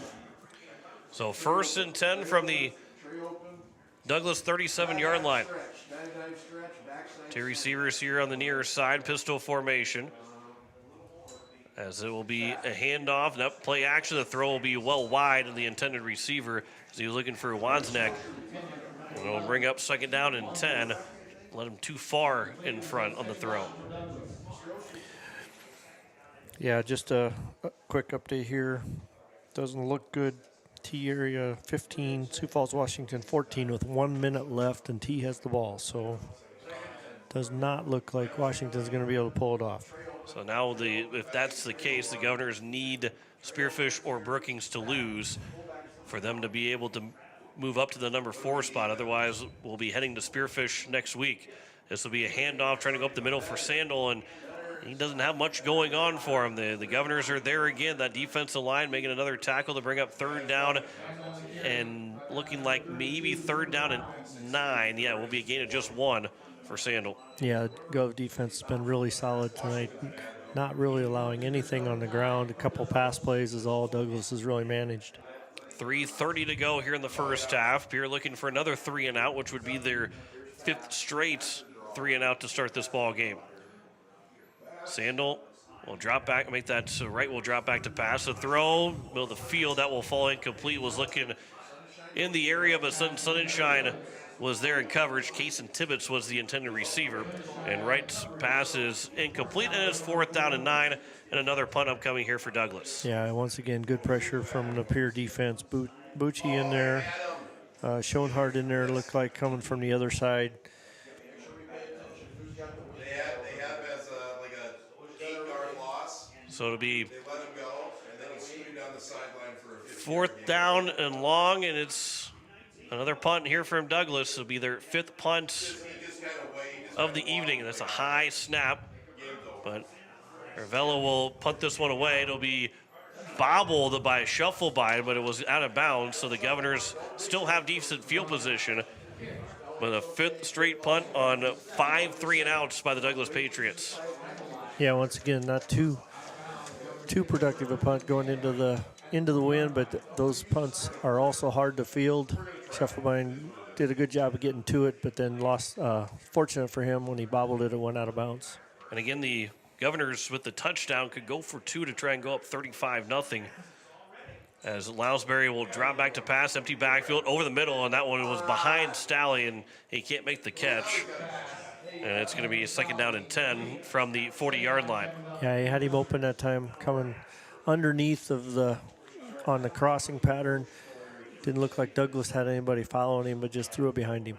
And one of those where the receiver coach saying, hey, you got to make the catch because you're open, and quarterback coach saying, hey, you got to lead them a little bit better. And both are both probably accurate in that saying that you want to make that catch even if it's behind you. As Lounsbury will throw it back to Stalley here on the near side. This time he'll make the catch inside the 35 to around the 33-yard line as the Governors have another 1st down back into Douglas territory. Yeah, Stalley, that corner route again. The safety's lining up man-to-man on Georgia on that play or in that formation, in that empty formation. And he's giving him 15 yards, and George is just eating that gap up right away and then cutting to the corner and wide open. Gain of 29 for the Governors on that play. 236 yards unofficially now for Lounsbury through the air. 131 of those have gone to George Stalley on 7 catches. It'll be a throw to the far side. Dilgis will make the catch over on the far side of the field, getting it blocked from Scheffelbein, and Dilgis will just keep pounding his way forward as they will spot him out of bounds at the 15-yard line. Or was that Terwilliger that made the catch, I believe? I think it was Terwilliger that made the catch, and it'll be a gain of about 14 here for the Governors. Yeah, really good play there. Good outside blocking, like you said. And Terwilliger getting up ahead of steam. I don't know if they'd have tackled him if they didn't have the boundary there to push him out. So 1st and 10 from the 16 here for the Governors, as it will be a handoff. Make that another jet sweep pass for Scheffelbein. He'll cut it a couple times inside the 10, and then a flag will come at the very end of that play as Scheffelbein got to inside the 5 to the 3-yard line. Yeah, really nice run there. That's a couple times on that jet sweep pass that Scheffelbein's been really creative and elusive in traffic, moving around and making people miss and picking up yardage. Personal foul, a face mask against the Douglas Patriots that will go from the 3-yard line to the 1.5-yard line. So it turns into a 12-yard gain for Scheffelbein, and they will tack on that extra 1.5 yards, half distance to the goal. And so Scheffelbein has now picked up 28 yards to make that 26 yards on 3 catches. Quick update, Spearfish and Sturgis just before halftime are tied 3-3. And Brookings still leads here on 20-7 at halftime. So now it's 1st and goal from around the 1-yard line. We'll see if Merrill will get the handoff here. With 2:26 to go, handoff. This will be up the middle for a touchdown for the Pierre Governors, as I believe this was Ducheneau that actually got the handoff.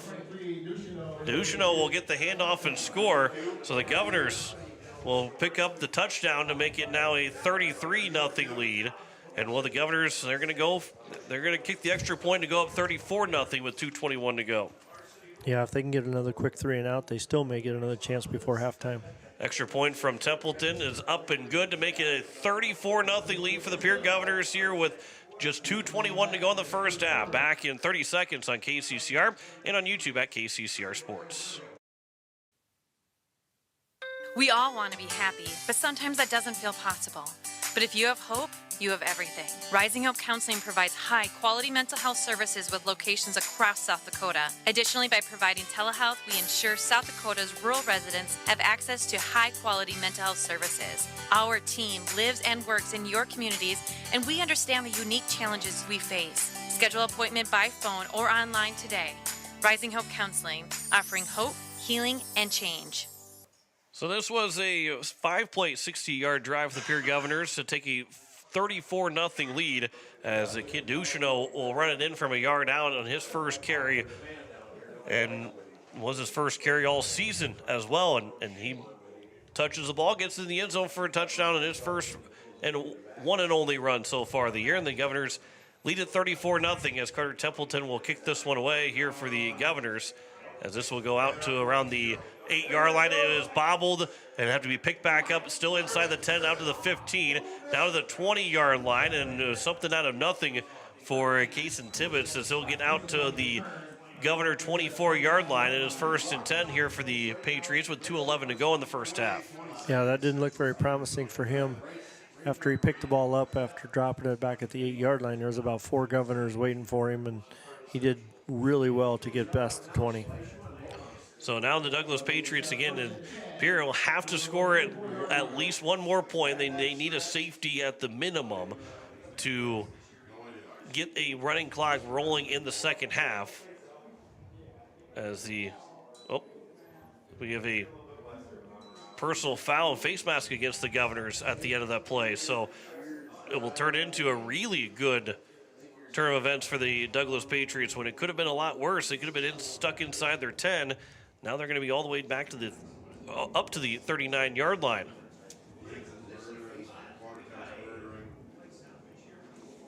Douglas is still without a first down, right? No, it's the other way. It's against the Douglas Patriots. I believe they had pointed to the Pierre Governor's side, so it will back the Patriots up, and it still will be back inside the 15-yard line, back to the 12. Yeah, Douglas has not picked up a first down in their 5 possessions so far. And with 2:11 remaining here in the first half, Douglas got to find a way to get a stop of some kind or get a first down of some kind. Because the Pierre Governors will be threatening to try and take a 40-0 lead in the first half. Man goes in motion here to the near side of the line. It'll be a handoff for Sandel, and he's got nowhere to go again. He is wrapped up by 2 different Governors. He is thrown back, and it'll be maybe a gain of a half a yard, and it's 2nd down and long for the Patriots. Yeah, nice play there on defense, the left side, shutting it down. Looked like LaRocque and Schoenhardt on the tackle. So 21 yards of total offense right now for the Douglas Patriots, 22 through the air and only -1 on the ground. And the Pierre Governors still have all 3 of their timeouts.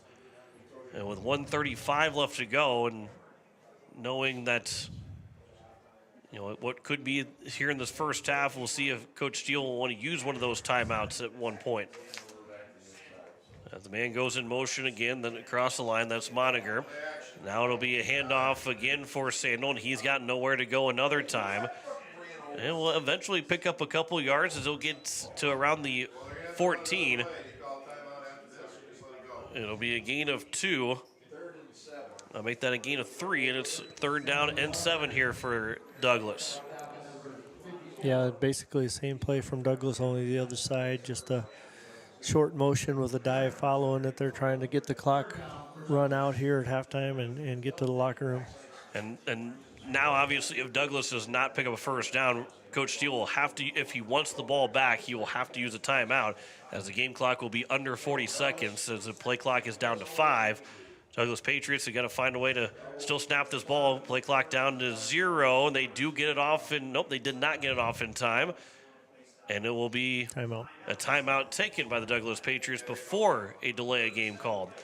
So 30 seconds to go now here in the first half. And again, we'll see if Coach Steele will use a timeout.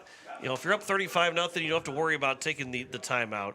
But only up 34, and if you want the running clock all second half, again, that would be where you take the timeout. Obviously, again, 1 point difference, and you're probably not even thinking about using a timeout. But right now, with it being a 34-point game, it's still kind of maybe leaning on using a timeout. Yeah, I'm a little surprised, actually, that they didn't, because they could have, with no more success than Douglas has had, pinned down on their own in and deep like that, they could have called the timeouts and probably had a minute and a half, minute 40 to play with. And with the difficulty punting into the wind like that, they'd probably had good field position too.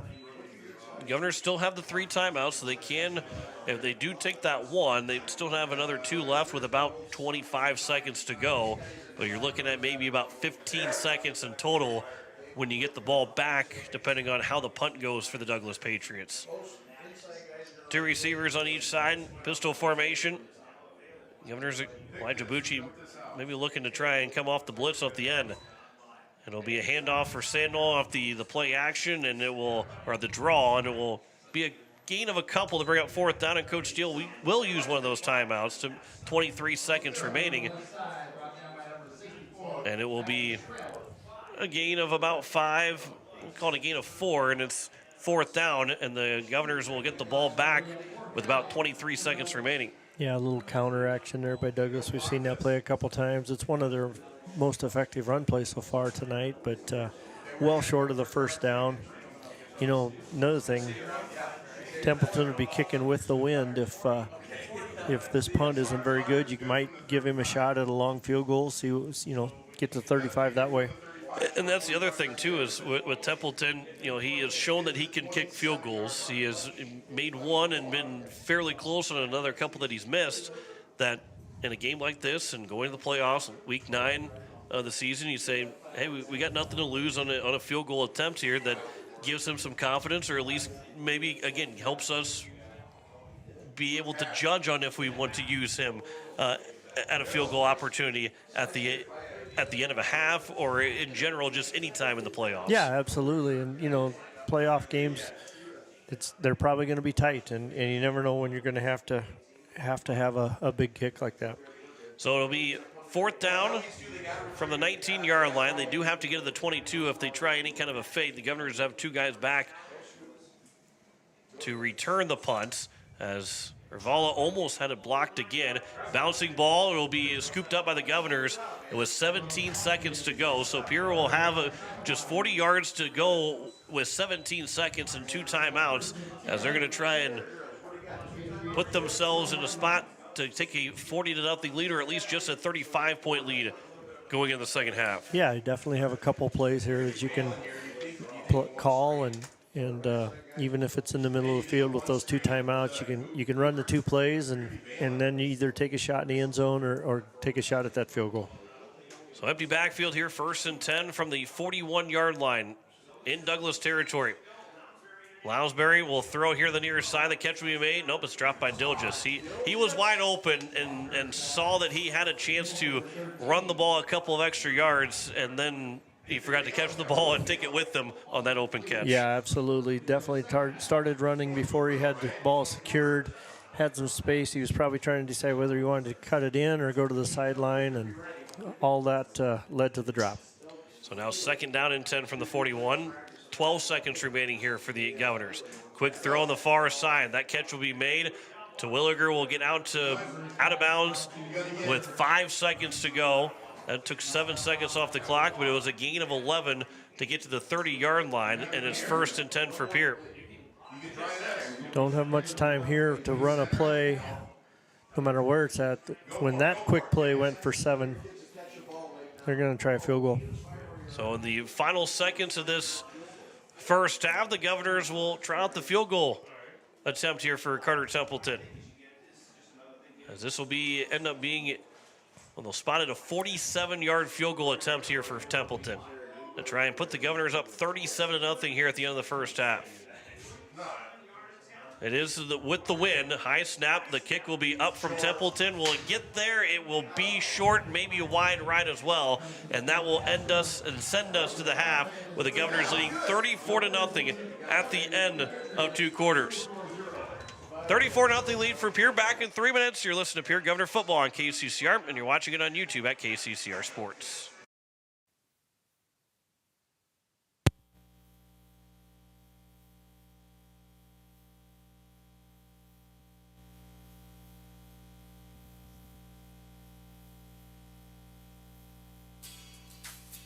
Pizza Ranch in Fort Pierre is a proud supporter of Pierre Governor Sports.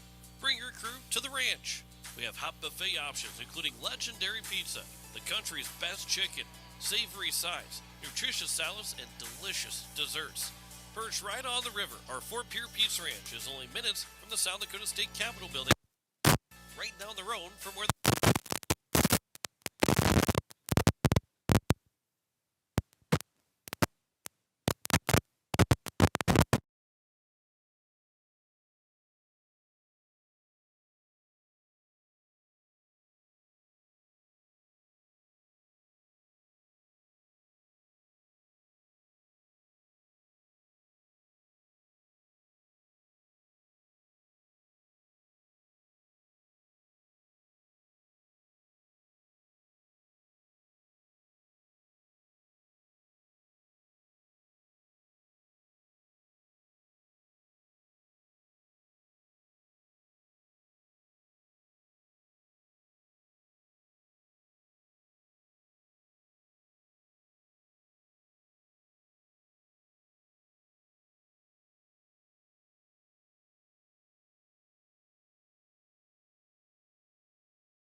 in Fort Pierre is a proud supporter of Pierre Governor Sports.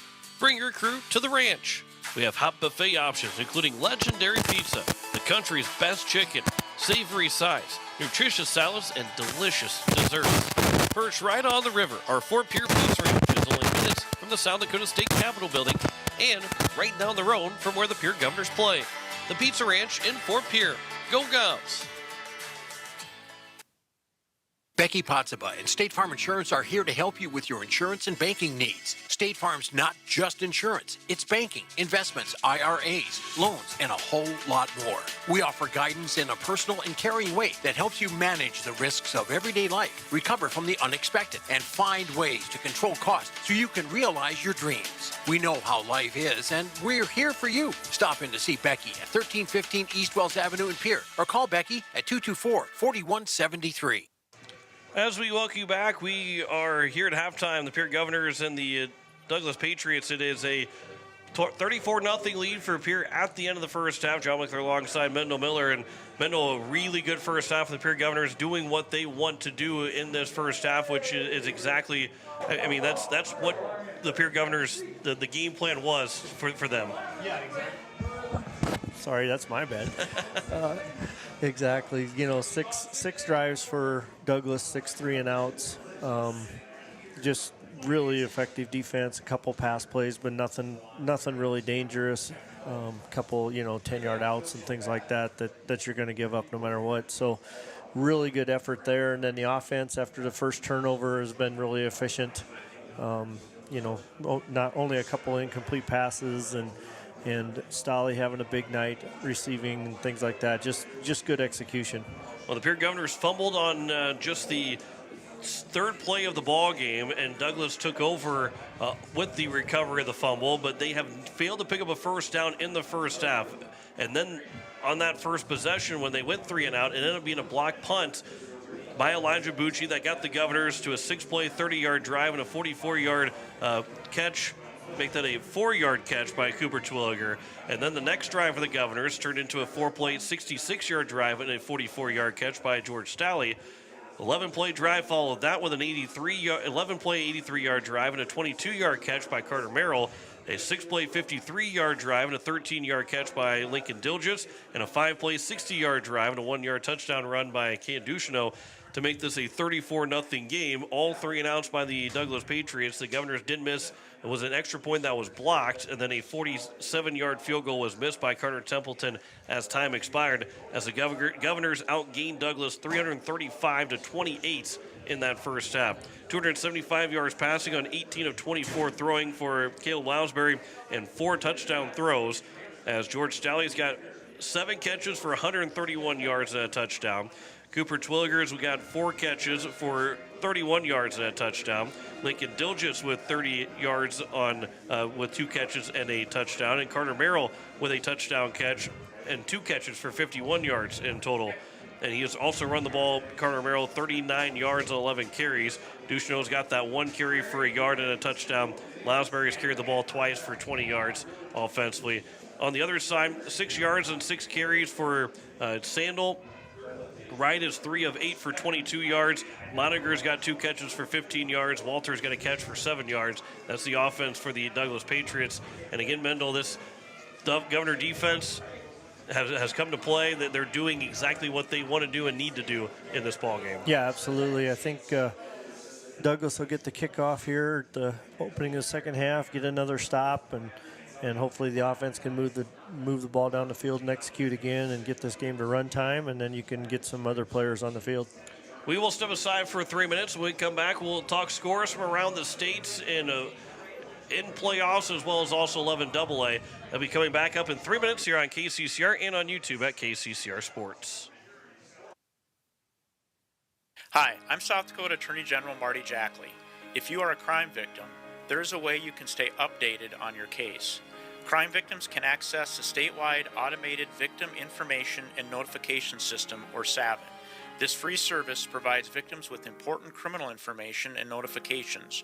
For more information, call 1-844-299-4608 or go to savin.sd.gov.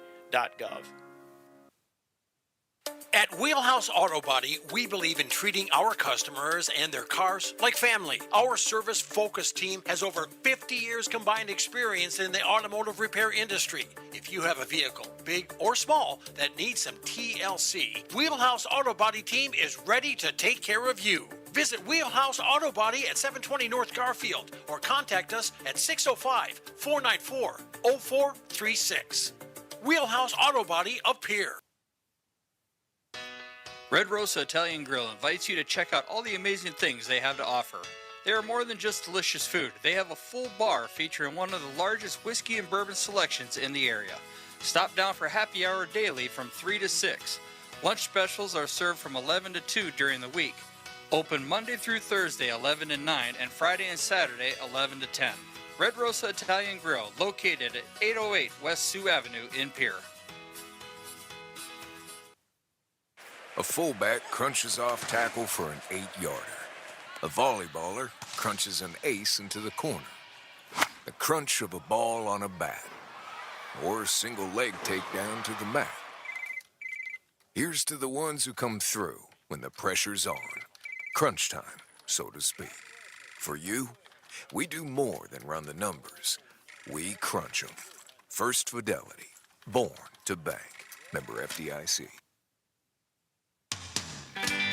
At AgTegra, we're leveraging the power of the cooperative to benefit our farmers and ranchers, their families, and local communities. We're creating jobs for your neighbors and putting money back into our communities. We're lending a hand in our rural fire departments, food banks, and 4-H and FFA programs. That's what local is all about. When you do business at AgTegra, you help us make a difference in your community. AgTegra, strong, stable, dependable, and local. Building a home. It's the biggest investment most of us make in a lifetime. Not to mention it's a decision that, well, you pretty much live with day and night. The quality of the workmanship stares back at you like a reflection. It also affects the value of your investment. Choosing the right contractor is critical. Kruger Contracting is that contractor. Call 222-2523. Quality workmanship and materials completed on time. Kruger Contracting. In a word, quality. Call 222-2523. As we welcome you back, halftime continues. Pierre Governors lead at 34-0 over the Douglas Patriots as Mendel Miller's got scores from around the states. You bet. AAA, the game of interest. O'Gorman leads Sioux Falls Roosevelt 21-0, about halfway through the second period on that one. Unfortunately for the Govs, T knocks off Sioux Falls Washington 15-14. Halftime out west, Spearfish and Sturgis 3-3. Almost see that from here, not quite. Yankton beats Mitchell 59-6. Watertown over Aberdeen Central 35-7, and at halftime Brookings leads Huron 20-7. So no surprises there, unfortunately. Some of the playoff games in 11B, Mobridge Pollock just went final over McCook Central Montrose 36-18. Winter beats Hot Springs 38-14. St. Thomas More leads Groton 40-13. Elk Point Jefferson over Flandreau 36-6. Clark Willow Lake over Bridgewater Emory Ethan 20-13. Finally, a close one. Just about the end of the third quarter, Woonsocket, Wessington Springs, Sanborn Central 7, Aberdeen Roncalli 6. Sioux Valley 21, Dual 7. And Mount Vernon Plankington leads Wagner 8-0. 9AA, Elkton Lake Benton over Great Plains Lutheran 54-0. Viborg Hurley held on to beat Britton Hecla 28-24, almost an upset there. Hamlin 55, Wabae Summit 0. Kimball White Lake 14, Leola Frederick area 8. Parkston leads Stanley County 52-6. Hanson 20. Tripp Delmont Armor. Andy Central, what's the DC? Dakota Christian. Dakota Christian 12. There you go. I got 4 out of 5. Marion Freeman Academy 38, DeSmit 6, and Hill City leads Bonham 27-14 at halftime. In 9A, Howard no trouble with Timberlake 60-6. Wolsey Wessington beats Lemon McIntosh 50-20. That's not quite final, but close. Dupree leads Harding County 50-22. That might be a surprise. Yeah, 12 over 5. Yeah. Wall 52, Chester 0. Alcester Hudson leads Castlewood 12-8. Phillip over Centerville 30-14. Phillip hosting that one. Ipswich over S-Line Hendricks 24-0. And Warner over Gayville Vollen 21-6. In 9B, Corsica Stickney over Harriet Selby 38-6.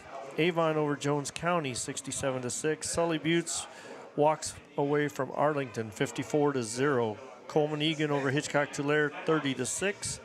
Faulkton area over Sunshine Bible 38-0. Canastota 36. Oldham Ramona Rutland 0. Del Rapids St. Mary's 56. Irene Wakanda 12. And Kadoka area with about halfway through the third period leads Burke 32-6. So not too much close in 9B. So Sully Buttes and Corsica Stickney, they will meet next week Thursday in Corsica, and it was that's the only game that is set for next week right now. Everybody else who has winners, they don't have the full final score on everything, so there is still that to be determined on where everything will be at. But really looking like, with especially Avon winning, Sully Buttes will have to go on the road the next 2 weeks to try and get to the Dakota Dome, but DT will have coverage next Thursday when they travel out to Corsica for that contest between Corsica Stickney and the Sully Buttes Chargers in the 4-5 contest. And again, we had mentioned O'Gorman. I had told Mendel to make sure we mentioned O'Gorman. Now, that O'Gorman game doesn't matter now anymore since the T Titans won that game. It does come down to Spearfish or Brookings losing that game. And when you look at the Brookings score, it now comes down to pretty much Spearfish losing that game for the Governors to be able to move up to that number 4 spot and to be able to host the Spearfish Spartans next week, Thursday. Otherwise, we'll be traveling to Spearfish for the first round on that Thursday night. So we like to not travel West River back-to-back weeks or just travel back-to-back weeks on those Thursday. But if we do, we'll have it for you here on KCCR and on YouTube at KCCR Sports at Spearfish. They play at the home of the Black Hills State Yellow Jackets. But the Governors would like to be back at home when they beat that team in Spearfish 35-15 last Friday. We'd like to see them again at home. Now with how everything's looking, that's the probable matchup on Thursday will be Pierre and Spearfish. Will be just determining on where they will go. But we will step aside for one more time. Back in 3 minutes. We've got the third quarter, second half after this. You're listening to Pierre, Governor of Football on KCCR and on YouTube at KCCR Sports.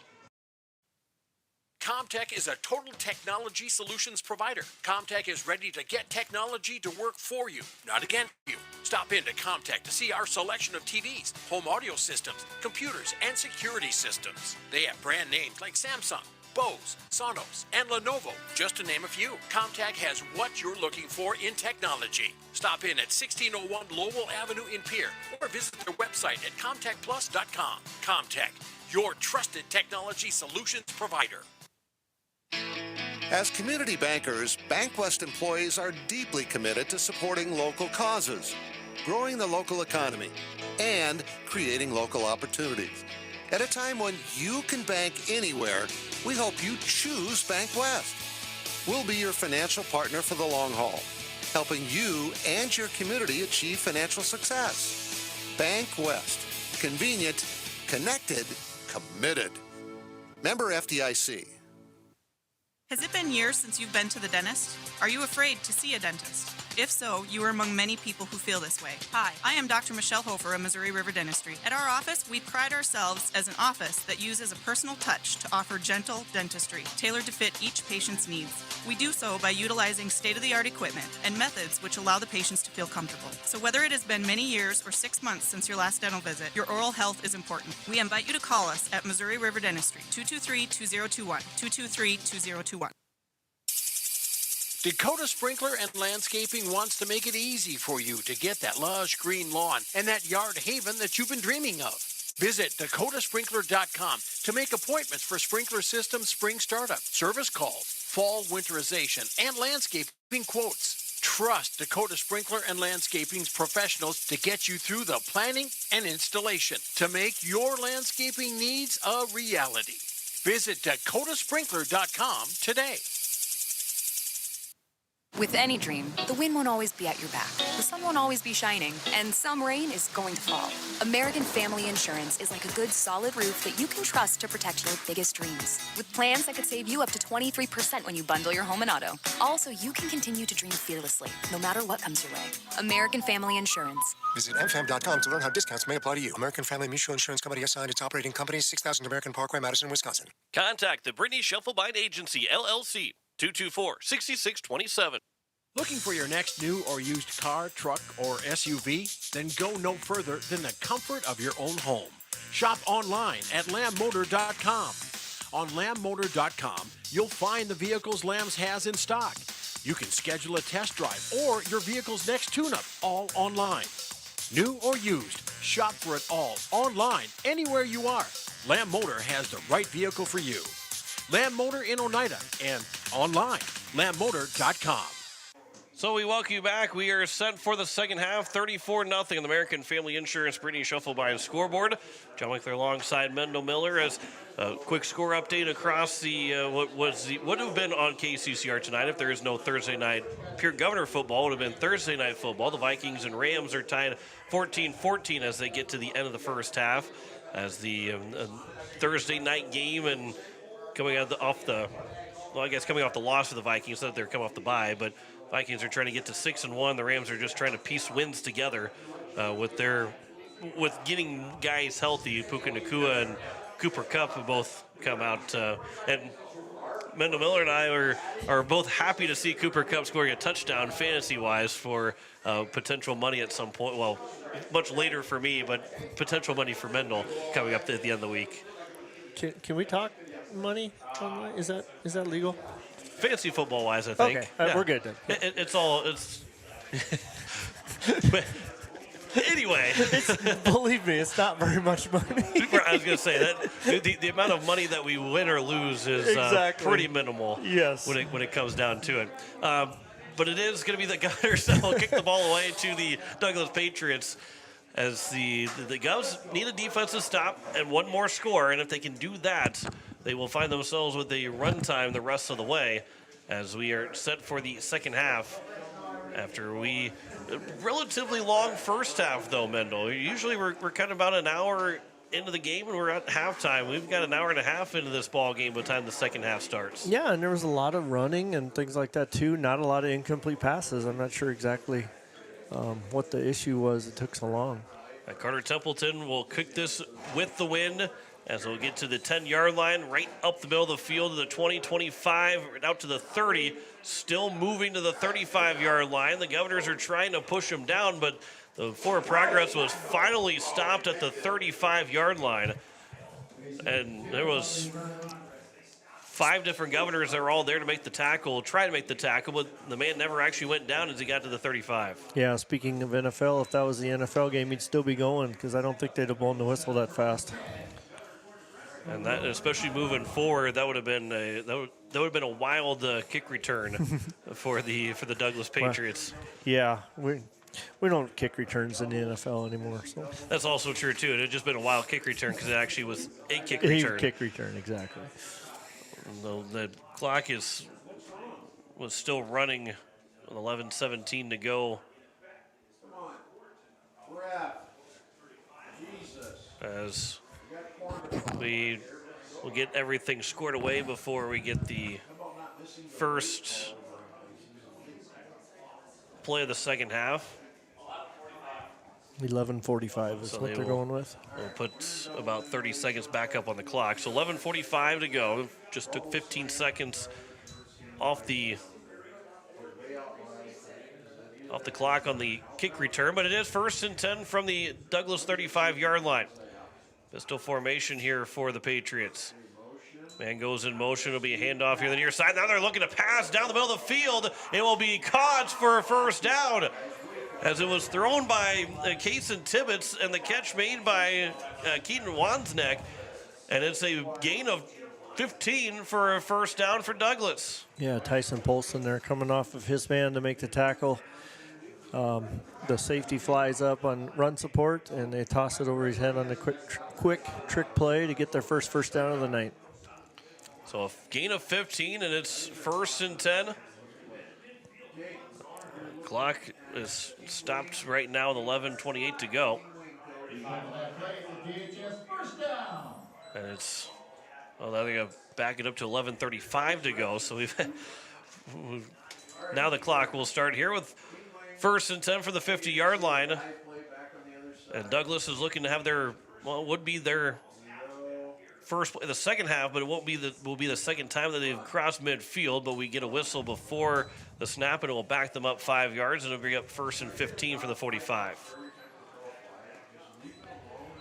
And again, now looking at how the T game finished with the Titans winning over Washington, Brookings has got a fairly comfortable lead on Huron. It turns into really watching that Spearfish and Sturgis game. The O'Gorman game doesn't matter anymore. It's the Spearfish Spartans that have to lose to Sturgis for the Governors to get into that number 4 spot, as 2 of the 3 things have already gone the wrong way for the Governors to try and host a playoff game next Thursday.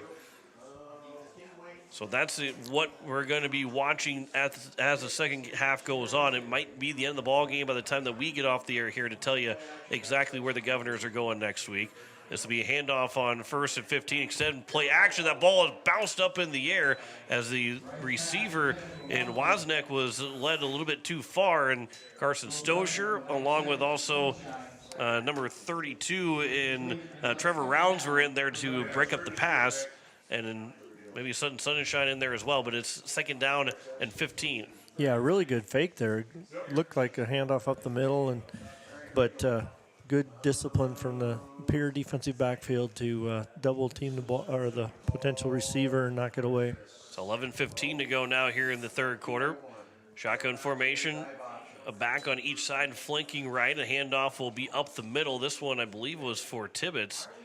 And Tibbetts will pick up 2 yards to the 47, and it'll bring up 3rd down and 13. And a long 3rd down here for the Douglas Patriots. Yeah, what little momentum they had off the trick play. They end up taking a penalty and putting themselves behind the sticks, and that's just a really tough spot for Douglas to be in. So first minute gone by here in the third quarter. 3rd down and 13. They got to get to the Governor 40. They're at their own 47-yard line. Pistol formation coming out of the huddle. See if the Governors want to bring some pressure. They've been haven't really been bringing a whole lot of pressure on this Douglas Patriots team as they'll move one man up to the line of scrimmage. That's not enough. Now they've got a man going in motion, and a flag will come out. Yeah, it will be illegal formation. A long throw down the field that will fall incomplete, as Tibbetts was the intended receiver. Sunshine, I believe, was the one on coverage. They will decline the penalty and bring up fourth down, as Mendel said before that happened that there was not going to be enough on the line of scrimmage. Well, they started out with 6 in the backfield. They got it down to 5 by the time they snapped it. But, yeah, very disorganized there in that formation. So it's now fourth down and 13 from their own 47-yard line. And at first, Douglas maybe looked like they're going to go for it, but they will bring out the punting unit and will drop back to punt this one away with 10:17 to go. Now the Governors can just find themselves the end zone and can put themselves up to a running clock here in the third quarter. It'll be punt coming from the Douglas Patriots, as it'll be a high snap, and it was almost blocked another time, but this ball will take a Governor bounce, and then it will be sideways to the 37-yard line. And it was a high snap and almost was brought down and punted too late. And the Governor said about 3-4 guys that all could have blocked the punt, but didn't want to take the roughing the punter penalty. So it'll be 1st and 10 here for the Governors at the 37. Yeah, that's what's really challenging when you put the pressure from straight on. If you don't get it, you're probably going to get the roughing the kicker call. So it's a little easier sometimes to lay out from the side. Bucci was right there, but he only had one hand out and didn't get it. So it's going to be 1st and 10. This is Jaron Deal now that will take over as the quarterback for the Governors. With 10:07 to go, he's going to have his first snaps of the ball game and of his varsity career. The handoff becoming near side. The Governors trying to power the way for a good gain on first down, as it will be Duchesneau that will get the handoff, and he'll get to the 42, 43-yard line. Good first down run there for Duchesneau. Yeah, it kept his legs moving and churning, and really was hit immediately after receiving the ball, and still made 5 yards and probably bounced off 4 or 5 different tacklers during the run. So George Stalley, Jaron Deal is wearing number 4. George Stalley is not allowed to come on the field unless Jaron Deal comes off the field. They cannot have 2 number 4s, and with the amount of guys that they were traveling, they had to find different numbers for a lot of these guys, and some of them end up being the same number, as we get a whistle and a false start penalty against the Governors that will back them back to the original line of scrimmage to make it 2nd down and 10. I think they may have some second-team linemen in there as well. Samuel Vale looked like he was playing tackle on that one. Also have Max Schmitz that is in on the offense line as well. We'll try and get a couple more names for you. Duchesneau is off to the side. Looking to see who the center might be here for the Governors as well. But hard to see the numbers from the side angle, but it is 2nd down and 10 here for the Pierre. Deal, empty backfield. It's going to be a design run for Deal up the middle, as they'll get past the 40 to around the 42-yard line, so the Governors get right back to where they were, and it's going to be 3rd down and medium here for the Governors. Yeah, really nice move by Deal there in the backfield. He had a free rusher right away, juked him, and was able to pick up some positive yardage. Colton Cass in the game as well in the front line. Aiden Beam is out there. And they were going to go give Jaron Deal number 11, but Beam is also wearing number 11. You can't. They wanted to make sure Beam and Deal are on the field at the same time. It's like George Rapp is in there at one wide receiver. Hudson Stosher as well for the Governors. So 3rd down and 4. Looking like the house is going to be brought here by the Douglas Patriots. Duchesneau got the handoff. He's got nowhere to go. He was trying to get through that first initial contact, and he picks up no gain, and it's 4th down here for the Governors. It looks like they're going to punt the ball away with 8:15 left to go here in the third quarter. Yeah, he was hitting the backfield, but broke that tackle, but unfortunately just minimal gain on that one. Looks like another lineman that was in there for that series was Gage Stenson. So now we get the punt upcoming. Might be Weston Northrup that comes out to punt the ball away. Soccer player that we've seen that over the years, is after the soccer season's done, we've seen some Governors join the football team. We've also seen a couple girls play for the Governor football team all year long, not just after the soccer season's over. Good punt there from Northrop, as it will be a bouncing ball that will be picked up, and the Governors will down it around the 21-yard line. And a good punt there from Weston Northrop, the senior. Yeah, that was a good punt. He's got the benefit of the wind at his back, but a really nice punt that time. And good coverage by the Governors down there to down the ball and take away any chance of the return. I know you enjoyed at least both of the girls, but one girl that played football for the Governors last year. That was a lot of fun. It's a lot less stressful watching this year than it was last year, I can tell you that. And she owns the record for most points scored by a girl in state championship, and also close to a season and career record for a girl in high school football. We're talking, of course, Ryan Berry, who was the kicker for the Governors all last season. This will be a handoff for Tibbetts on 1st and 10 from around the 21-yard line. He's got nowhere to go. Maybe a gain of 1. I was at the 22, so he gets to the 23 for a gain of 1. Yeah, good defense there again by the Govs, and trying to see if we've got some second line players in there on defense as well. Looks like we might. Yeah, looks like most of maybe a mix of first and second team. And so what the Governors like to do on the offense or on the defensive side is usually keep those first team guys out there until the other team subs down, and then they mass substitution. And there are a couple of different guys out there on the field right now for the Pierre Governors. Joseph Blake looks like one of them here on the near side, as he is covering the near side receiver. Back to pass, a throw over the middle, and over the catch in traffic.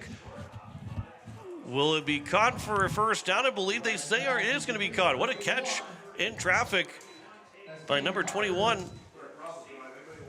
Make that, I believe, 21 for Smith. Yeah, that was a really good catch. A low throw over the middle. He goes down and gets it, able to secure the ball before hitting the turf, and then able to maintain control as he was skidding along. A gain of 11 that time, so it's 1st and 10, new set of downs here for the Douglas Patriots. It is a pistol formation, handoff for Sandal up the middle, and Sandal will pick up about 3 yards as he got to around the 37-yard line. And it's 2nd down and 7 here for the Patriots.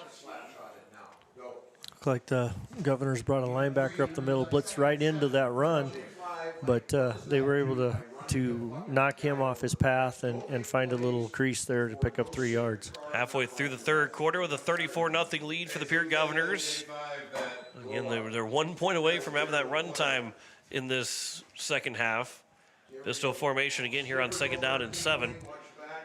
It'll be a handoff for Sandal, make that a play action. Another good play action. That will be a catch out in space on the far side, and then a good open field tackle by the Governors, rallying to the football to make it 3rd down as Tibbetts makes the reception, and it'll end up being a gain of about 3 to make it 3rd and 4. Yeah, good rally to the football there by Pierre. Pursuit to the outside. The Patriots do a really good job of those play action fakes and creating a little space to find time to get a receiver open. So at the 41-yard line, 3rd down and 4, 3rd down and 3 really. They're going to get to the 44-yard line. So 3rd and 3 for the Douglas Patriots with under 5 minutes to go here in the third quarter. Looking to pick up a first down in this drive. Be play action, looking for their second first down of the drive. There's a man wide open. Tibbetts will make the catch. He's out to the 30, to the 25, 20, 15, 10, 5, touchdown. It will be a 59-yard throw from right to Tibbetts and a touchdown for the Patriots. Yeah, I got behind the defense there, and there was no catching him. He pulled away once he secured the football. Had a host of Governors chasing him, and nobody was gaining on him. 59-yard throw and catch. And the Douglas Patriots get on the board, make it 34-6 with 4:41 to go here in the third quarter. So now the Govs will have to score and get a 2-point conversion again if the Douglas Patriots make the extra points. As it'll be Rivella, the extra point, the kick is up, and it is good to make it 34-7. Pierre leads it still by 27 with 4:41 to go here in the third quarter. Back in 30 seconds on KCCR and on YouTube at KCCR Sports. No one likes to have electrical problems, but when they happen, call Todd's Electric at 223-2518. With over 28 years of experience, Todd's Electric can handle any type of electrical problem, whether it's residential, commercial, or agricultural. Their knowledgeable staff knows and understands the importance of your home, business, or ag facility and are prepared to help. Call Todd's Electric at 223-2518. That's 223-2518. Todd's Electric, serving the Pierre and Fort Pierre areas. The line to power. Well, the Douglas Patriots are on the scoreboard to make it 34-7 on the American Family Insurance Brittany Shufflebine scoreboard. A 5-play, 77-yard drive, and it was a 59-yard catch by Tibbetts from Wrights, and it is the Douglas Patriots that get within 27. Now, if you're the Pierre Governors with 4:41 to go, if you are able to go down and score, again, do you think about going for two? One, to work on going for two in case you need to do it, because the Governors haven't really done that much. And I'm trying to think if they've done that at all going for two this year. But just to give, again, one, it can get you the 35-point lead, but on the other side, it does give you a little bit of confidence or knowing what you need to work on if you have to go for two late in the ball game. Yeah, exactly. And probably a decision that has to be made, hopefully, at some point here. Hopefully the offense can come down and put one in the end zone. We saw the second team at second string come in offensively for the Governors. We'll see if that second string stays out there. This will be a short kick. That'll be bobbled by the Governors, then picked back up and out to the 33-yard line. It was not a great return for the Governors, but it was a return by Jet Brewer, the sophomore, and it will be 1st and 10 from around the 32-yard line here for the Pierre Governors. Yeah, a little miscommunication there. Two Governors going for the ball, and usually that leads to bad things. In this case, it led to a fumble, but fortunately able to pick it up and secure it and give the offense a chance. Well, the Governors will stay with Jaron Deal at quarterback. Duchesneau will be in the backfield as well. Logan Whitty is a receiver on the far side of the field for the Governors as well. 1st and 10 from their own 32-yard line. From the pistol, it will be blown dead before we get started, as it will be a false start against the Governors that will back them up 5 yards to make it 1st down and 15 from the 27 now. Yeah, one of the linemen got a little anxious that time. A little bad news to pass along. Spearfish has found the end zone late in the third period. They now have a 10-3 lead over Sturgis. So, that one is Sturgis needs to pick up a win against Spearfish. With Brookings still leading their game against Huron, they have to get a win to Sturgis to help the Governors out to be able to host a first-round playoff game. Otherwise, the Spearfish Spartans, after losing by 20 to Pierre earlier just last week, will then get to host the Governors in the first round of the playoffs. Two receivers on each side. Empty backfield. Deal is rolling to this right. He is flushed out of the pocket, but he is going to go down, and it will be all the way back to around the Governor 21-yard, or make that the Governor 18-yard line where they will officially spot him, and a big loss on that first down play. Yeah, that's the first time that the Governors have ran that rollout to the right, which has been buying a lot of time earlier in the game. This time, Douglas was able to get some pressure on him, and he didn't have anybody open on the first or second look, and almost escaped, but not quite. A loss of 9, 2nd down and 24 with under 4 minutes to go here in the third quarter. Two receivers on each side again. Empty backfield. Deal will throw it down the field. He's got a man who was short because he got hit as he threw, and the catch was made by Logan Whitty. And Whitty will make his first reception as Deal will complete his first pass attempt. And it is 3rd down and manageable here for the Governors as they make it 3rd down and 8 with a gain of 16. Yeah, nice pass there by Jaron. Took a hit just as he got rid of the ball. He's going to remember that as his first varsity completion, and also may remember how it felt to get hit. 3rd down and 8 from the Governor 34-yard line. They got to get to their own 42 to pick up the first down. Two receivers on the near side. It's an empty backfield again here for the Governors. Deal will step back to pass. Now a roll to his left. Throw to the near side. Catch is made. There is a flag in the middle of the field, but it is a first down for the Governors as it stands right now. The catch was made by George Rapp as they'll get to the 46-yard line. But that flag came out and a hold against the Governors, and they will back them up again. But the good news out of all of that is that the Governors picked up a first down that will keep the drive alive for at least another play. It'll make the 3rd and 18. However, it won't be declined and force the Governors to punt quite yet because they did pick up that first down. Yeah, that was a nice pass by Jaron from the right hash all the way to the left boundary. Good catch by Rapp, securing it and getting the first down. Unfortunately, they called the hold in the middle of the line.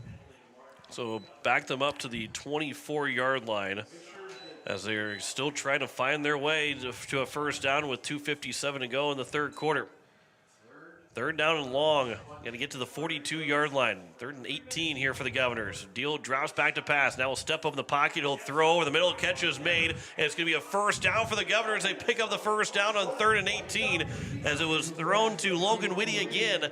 And Whitty will get all the way out to the 46-yard line, back where the Governors got that first completion down. Yeah, that was a really nice play by Deal. Douglas came with the blitz up the middle. He steps to his right, stays in the pocket, gets away from the pressure, and finds his crosser underneath. And then Whitty makes a nice catch and turns it upfield and gets up the sideline with good speed and enough to make the first down. Gain of 22 on that 3rd and 18 for the Governors. So now they have it 1st and 10 from the Governor 46-yard line. 2:42 to go, and the clock is stopped right now. Pistol formation. Duchesneau with a little bit of a lean before that snap was made, and Duchesneau will get to a gain of about 1 or 2. And it's 2nd down and long here for the Governors. Yeah, no flags, so they're going to let it go. But got a little excited, knew his number was called, and almost got a head start. 2nd down and 9 after the pickup of 1 for Duchesneau, and clock will start to roll down to around 2 minutes to go here in the third quarter. You are listening to KCCR Pierre Riverfront Broadcasting Station, rolling up to 9 o'clock Central Time. And for the Governors, trying to finish out a win to go to 5-4 in the season before the playoffs begin next Thursday. Pistol form or make that shotgun formation with an empty backfield as Deal will try and run to his right. Was a play call for him, and Deal falls forward for a gain of 2, and he's at the Governor 49. 3rd down and 7 here for the Governors. Yeah, good run there. And just trying to get some yardage, make a 3rd down more attainable, and need to make a good play here or go on spread again.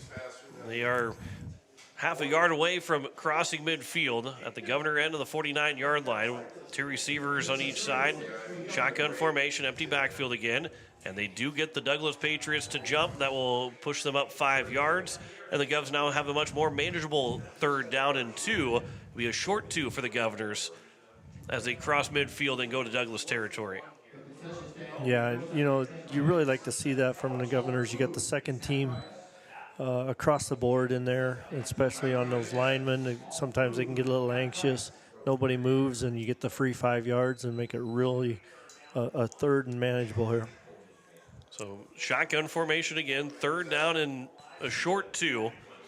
2 receivers on each side, and see if the Governors can get Douglas a jump. They do not jump this time as Deal by himself in the backfield. 2 receivers on the near side. Play clock down to 5. Game clock will go down to 1 minute as they will get the snap off in time. Deal will get a first down as he crosses the 45 to get to the 43. Need to get to the 44. Picked up 3 yards and a first down for the Governors on 3rd down and 2. Yeah, just a quarterback sweep to the left there. Good job by the line to knock the Douglas Patriots line down in and force the linebackers and safety to come up and make a play. 1st down and 10 from the 43. Maybe one more play here this third quarter as long as it's not an incompletion or a penalty. As the game clock is under 40 seconds, play clock down to 15. The man in the backfield, that is Duchesneau back in the backfield for the Governors. 2 receivers on the far side.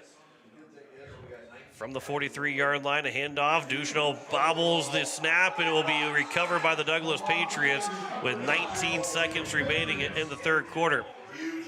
Ducheneau maybe saw the hole that he could have, but he did not get the ball cleanly on the handoff, and it's 1st and 10 for Douglas. Second time the Governors have turned it over on a fumble.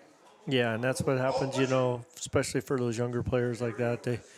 There was a big hole there, and he's probably thinking how many yards he's going to get, and just fails to secure the football and secure that handoff. There was no contact there. It just came out. So now this could be the final play of the third quarter without an incompletion or penalty, and I should have said turnover in there as well to say it was going to be the final play of the third quarter.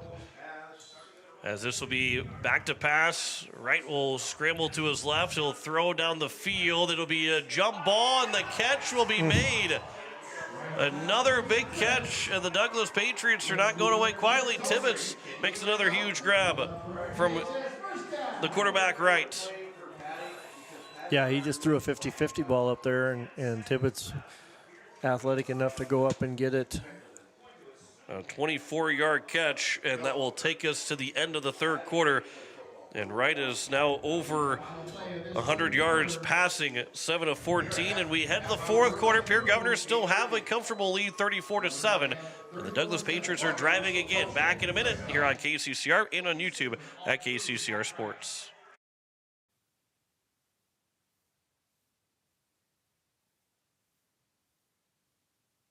Financial investments are very important, but so are the investments of time, patience, and encouragement our young athletes receive from their coaches, teachers, and mentors. Your Pierre area Edward Jones Financial Advisors understand this. That's why Edward Jones is a proud sponsor of Governor Athletics on KCCR. Go Govs! For all your investment needs, call or stop by one of our offices to visit with your Pierre area Edward Jones Financial Advisor. Edward Jones, member SIPC. Man, my pocketbook took a hit from the propane prices this winter. Sounds like you need to talk to Ed, Chris, and Carla over at CHS. I locked in my propane pricing this time last year with CHS, and they even set me up on a budget program so I could pay for it each month rather than all at once. Sure helped me this winter. Really? A budget plan and you got to lock in a price now? Who did you talk to? CHS, the elevator in town. They're also a hometown propane supplier. Give them a call at 224-5935. Ask for Ed, Chris, or Carla. Stop in or visit their website, chsriverplains.com. Start of the fourth quarter, Pierre Governors looking to bring pressure. The throw is going to be high and over the top of the intended receiver, as it'll be 2nd down and 10. And Wright was facing all kinds of pressure. Really the first time that he's faced a lot of pressure tonight, as that was in the intended receiver was for number 45, Brody Slinkowskis, and it's 2nd down and 10.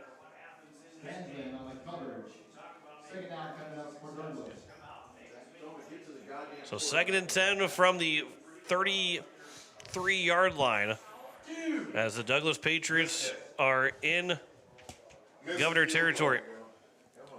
Shotgun formation here for the Douglas Patriots again. 2 guys in the backfield.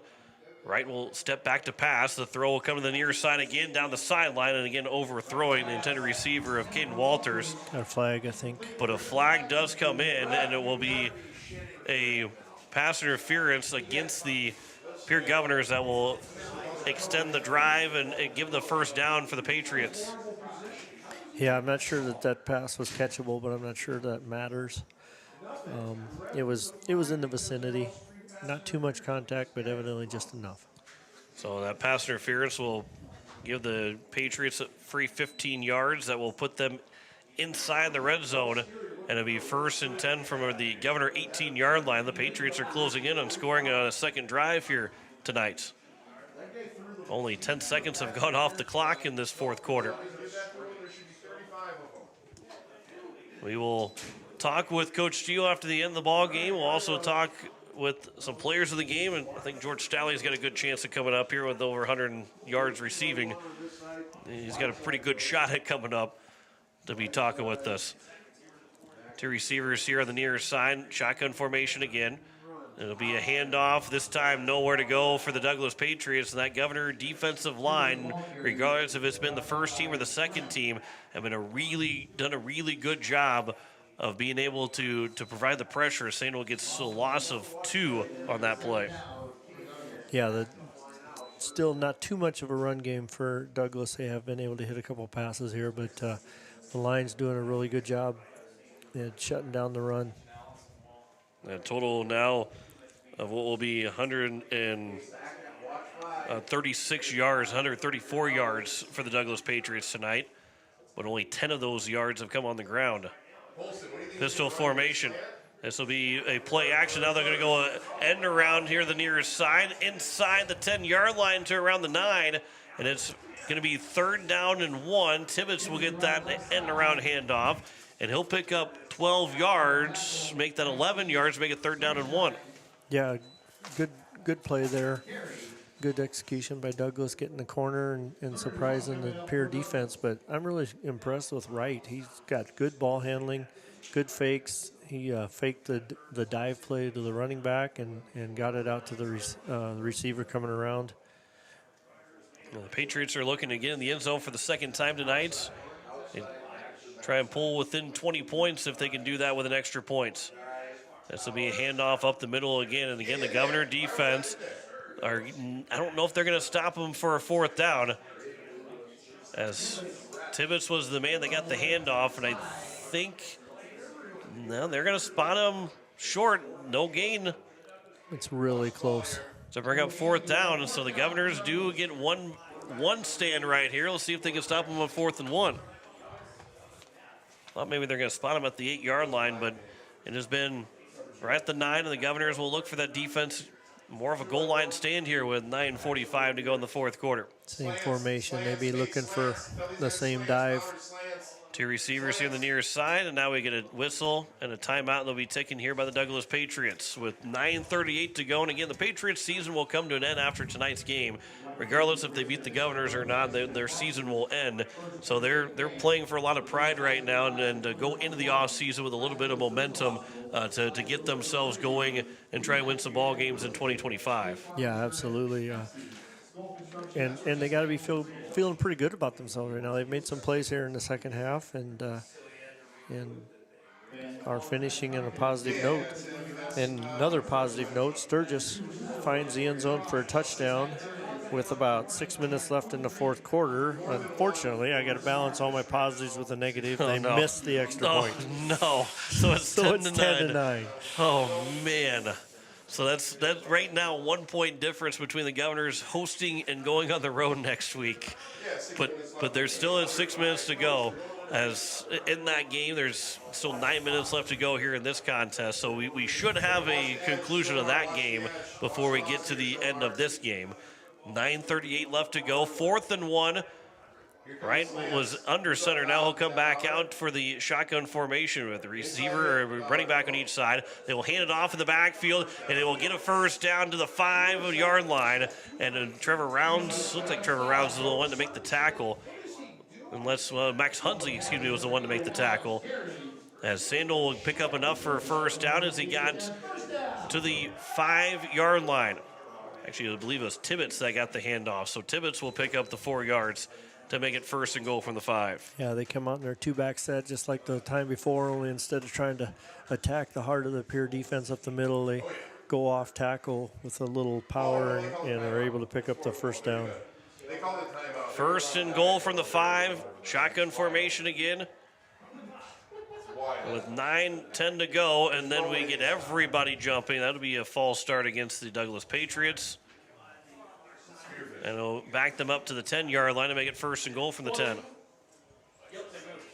False start on Spearfish. So you probably We're getting play-by-play there, too. So you probably hear Scott and I doing play-by-play for the Spearfish and Sturgis game, as they've got that up to try and keep tabs on that, knowing, again, that if Spearfish does win, the Governors will be on the road. If they lose, the Spearfish Spartans will come to Pierre next Thursday.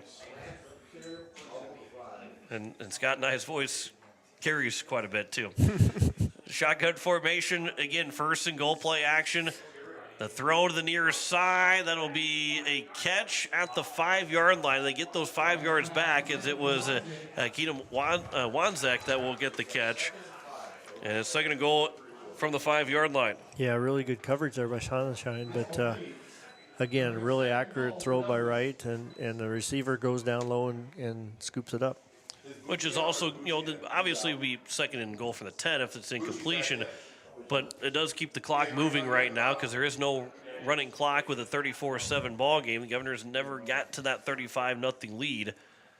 But second and goal from the 5-yard line.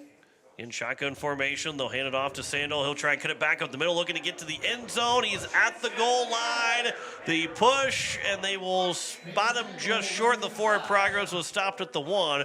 A gain of 4 for Sandel, and it's third and goal from the 1 to see if the Governors can get a big defensive goal line stand. Yeah, nice play. That was the same play they ran on 4th and 1, only ran it to the other direction. And again, we're able to make up some yards, but Pierre did a good job of stiffening and hold them out at the 1. Third and goal from the 1. As the Douglas Patriots are trying to punch it in one more time. At least one more time here tonight. 7:40 to go in the fourth quarter. Third and goal from the 1. Wright will come under center, maybe looking for a QB sneak.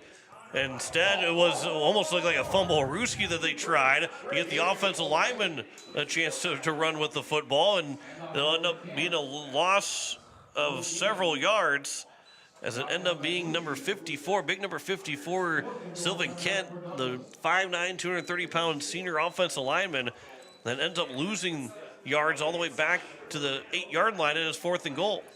I'm not exactly sure what happened there. That was different. The fumble Ruski, I'm not, and now we get another timeout to be taken here as the Governors and Patriots on a big 4th down upcoming for Douglas with, I believe it was about 8 minutes to go or so. And that one was a little odd on if it was a fumble Ruski Statue of Liberty try play that I'm not sure that was designed that way. Well, yeah, and I'm not sure you run that on the 1-yard line with Pierre packed in the middle anyway and looking for a quarterback sneak. So, yeah, I think I don't think that was called.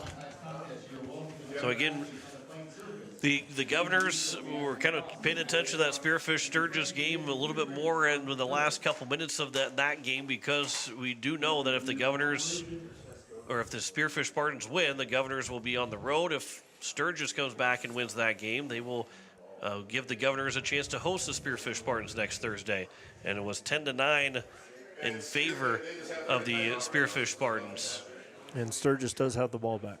So it could come down to a field goal on if the Governors can be hosting next week or not. 2 receivers on the near side. Here on 4th and goal, they will throw for the end zone, and it was behind any intended receiver or too far away from any intended receiver. And the Governors do get the goal line stand and a turnover on downs with 6:52 to go here in the fourth quarter. Yeah, he had him open on the slant there over the middle, just missed him. And now it'll be interesting here for the second team, kind of backed up in their own end.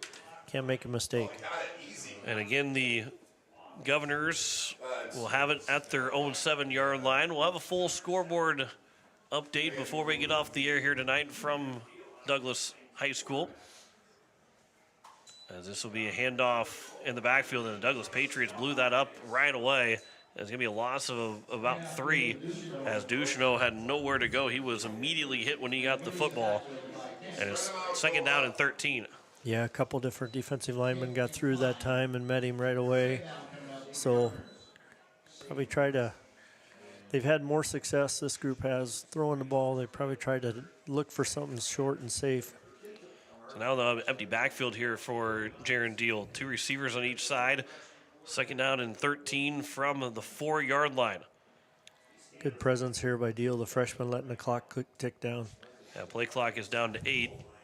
And the numbers are, and the time is even up here at Douglas, where it's not at Pierce, so you can actually watch it yourself. Then Deal dropped the football. He'll pick it back up in the back of the end zone. His throw almost was intercepted, then almost caught by Ducheneau, and it falls incomplete, and it brings up 3rd down and long here for the Governors.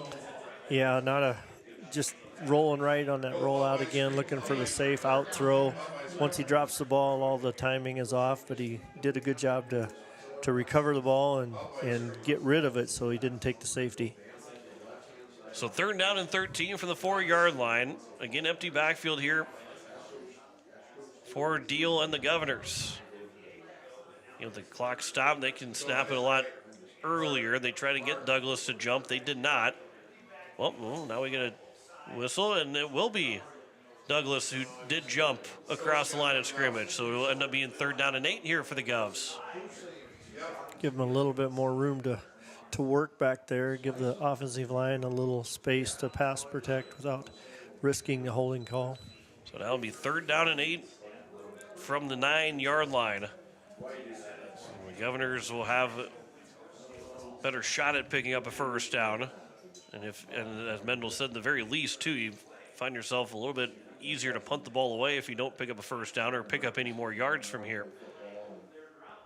Deal rolled to his right, same play. It's going to be a design run for Deal. He gets past the 20 to the 21-yard line. He picks up 11 yards, make that 12 yards on that 3rd down run, and the Governors will have a 1st down. They will spot him at the 20, but a big gain of 11 on 3rd down for Jaron Deal. Yeah, good run there by Deal. Took off, very decisive, getting around the right side. The line did a good job of giving him a corner to turn and a good run to get the 1st down. 1st and 10 from now the 20-yard line as the clock ticks down to 5:30 to go, and the Governors will continue to take their time. They can take all that time off the clock on the play clock. It's just down to 10. 2 receivers on the far side here for Jaron Deal. Pistol formation, Ducheneau in the backfield. It'll be a toss in the back for Ducheneau as he will get a gain of 1 as he was able to dive forward after he was hit behind the line of scrimmage. And it brings up 2nd down and 9. Update from the Sturgis Spearfish game. It's under 2 minutes, and Sturgis has the ball on the Spearfish 10-yard line. Boy, that's coming down the very last seconds of that game to determine if the Governors will find themselves at home next week or not. A lot of other years, the Pierre Governors have not had to worry about any kind of formations or any kind of games that finish, as it sounds like Sturgis scored a touchdown, as Jaron Deal will move to the left side, design run again. He's got a 1st down. He's pushing it bounds at the 35, and a gain of about 14 for Deal, and it's 1st and 10 for the Governors. Yeah, another good run by Deal, this time to the left side, and looks like the Governor line is starting to kind of get in rhythm now and keeping the pursuit down to where Deal's got some room to run. And again, Sturgis did score a touchdown, so they go up in that ball game. And will need to hold off Spearfish, and the Spartans will lose back-to-back games to close the season. And the Governors, with Spearfish at 6-3, will face the 5-4 Governors on the road next week if the Spartans do not pick up a touchdown in the final seconds of that game. 4:25 to go. Clock is stopped right now. We get a whistle, and will be a timeout taken by the Governors, I believe, with just around 3 minutes to go here in the 4th quarter. We'll take a timeout with them. Back in 30 seconds. You're listening to Pierre Governor Football on KCCR. Watching it on YouTube at KCCR Sports. Wagner Auto Company is your complete transportation headquarters. Now is the time to order your new Buick, GMC, Chrysler, Dodge, Jeep, and Ram vehicles, plus a good selection of quality pre-owned and certified pre-owned vehicles. They'll take care of you after the sale with a full-service parts and auto body shop with trained technicians, along with a friendly financing team that'll work with you to find the best deal and one that'll fit your budget. Wagner Auto is your local full-service family-owned dealership for over 115 years. WagnerAuto.com. That's WagnerAuto.com. So it is a 34-7 lead for the Pierre Governors over the Douglas Patriots. John Wickler alongside Mendel Miller. We'll talk to our players of the game coming up in the after this ball game is over. Did Sturgis get the 2-point conversion, Mendel? They did not. So it would be 15-10 lead then. Yes. So Spearfish, all they have to do is just score a touchdown. They don't need a conversion of any kind to take the lead over Sturgis. So we'll keep an eye on that in the final couple minutes. 4:25 left to go here. This will be a design run up the middle for Deal, but he is going to be run back as it was 1st and 10 from the 35. They will spot him maybe a half a yard back, and it's 2nd down and long for Pierre. Yeah, once again, Douglas line, had 2 or 3 people through, and no place to run for Deal. So a lot better success on the outside. So second down and long here for the Governors. Game clock is now under 4 minutes to go, and Pierre, again, in no hurry. They don't need to score at this point in this juncture of the game, but they do want to keep moving the ball forward and keeping the ball in bounds and keeping the clock running. Down to 10 seconds to go on the play clock. Empty backfield here for Deal, second down and 10. Again, a designed run. The Governor's offensive line kind of collapsed on Deal. He got hit from behind, and he'll lose a yard back to the 34, and it's third down and 11. Yeah, no room to run there. Pressure immediately. Wasn't able to get outside, had to turn it up, and then there was more pressure coming from the inside, and loses a half a yard. So now third down 11 from the 34-yard line. And again, it's a passing down, but with there only 3 minutes to go and Pierre up by 27, you really want to keep the clock going, because so any catch you want to be a for sure completion. Deal, though, will drop back to pass. He'll throw it down the field looking for his man. A jump ball. The catch will be made for a first down, and the Governors will extend the drive. As that one was by number 18, Parker O'Brien, I believe. Yeah, nice throw there. I mean, number 10, excuse me, that made the catch, and Hudson Stosher that made that grab, and it's first down for Pierre. Gain of 21 for Stosher. Running out of spots here on my completions. But Deal is now 3 of 4 for a total of 51 yards. Make that 59 yards. Edge left. Pistol formation here, receiver on each side, 2:20 to go in the fourth quarter. This will be a toss, left side, Duchesneau, he is wrapped up. He's going to find his way free, and will end up picking up a couple of yards. And Duchesneau will end up picking up about 7 to 8 after he was going to be losing 2 to 3 on that run. Yeah, he ran through about 6 Patriots that time to get what he did, and almost came out of the pile and had about 1 guy to beat, and he'd have been gone. Second down and 3 with under 2 minutes to go now here in the fourth quarter. And the Governors are just milking the clock down. They don't have to run. They don't have to score. They have to run a couple more plays. One more first down will salt the game away. With under 1:30 to go, another handoff for Duchesneau as he'll get to the first down marker, and it looks like he's going to have enough for a first down. Gain of 3 and a first down for Pierre with 1:24 to go. And with the clock running again after the first down, just one more play to run here for the Governors. It's about a minute left in the Spearfish game. Spearfish does have the ball, but they're in their own territory, about 30-yard line. So we were going to try and keep the update to watch the end of that game and give you that most likely what will be in the post-game show.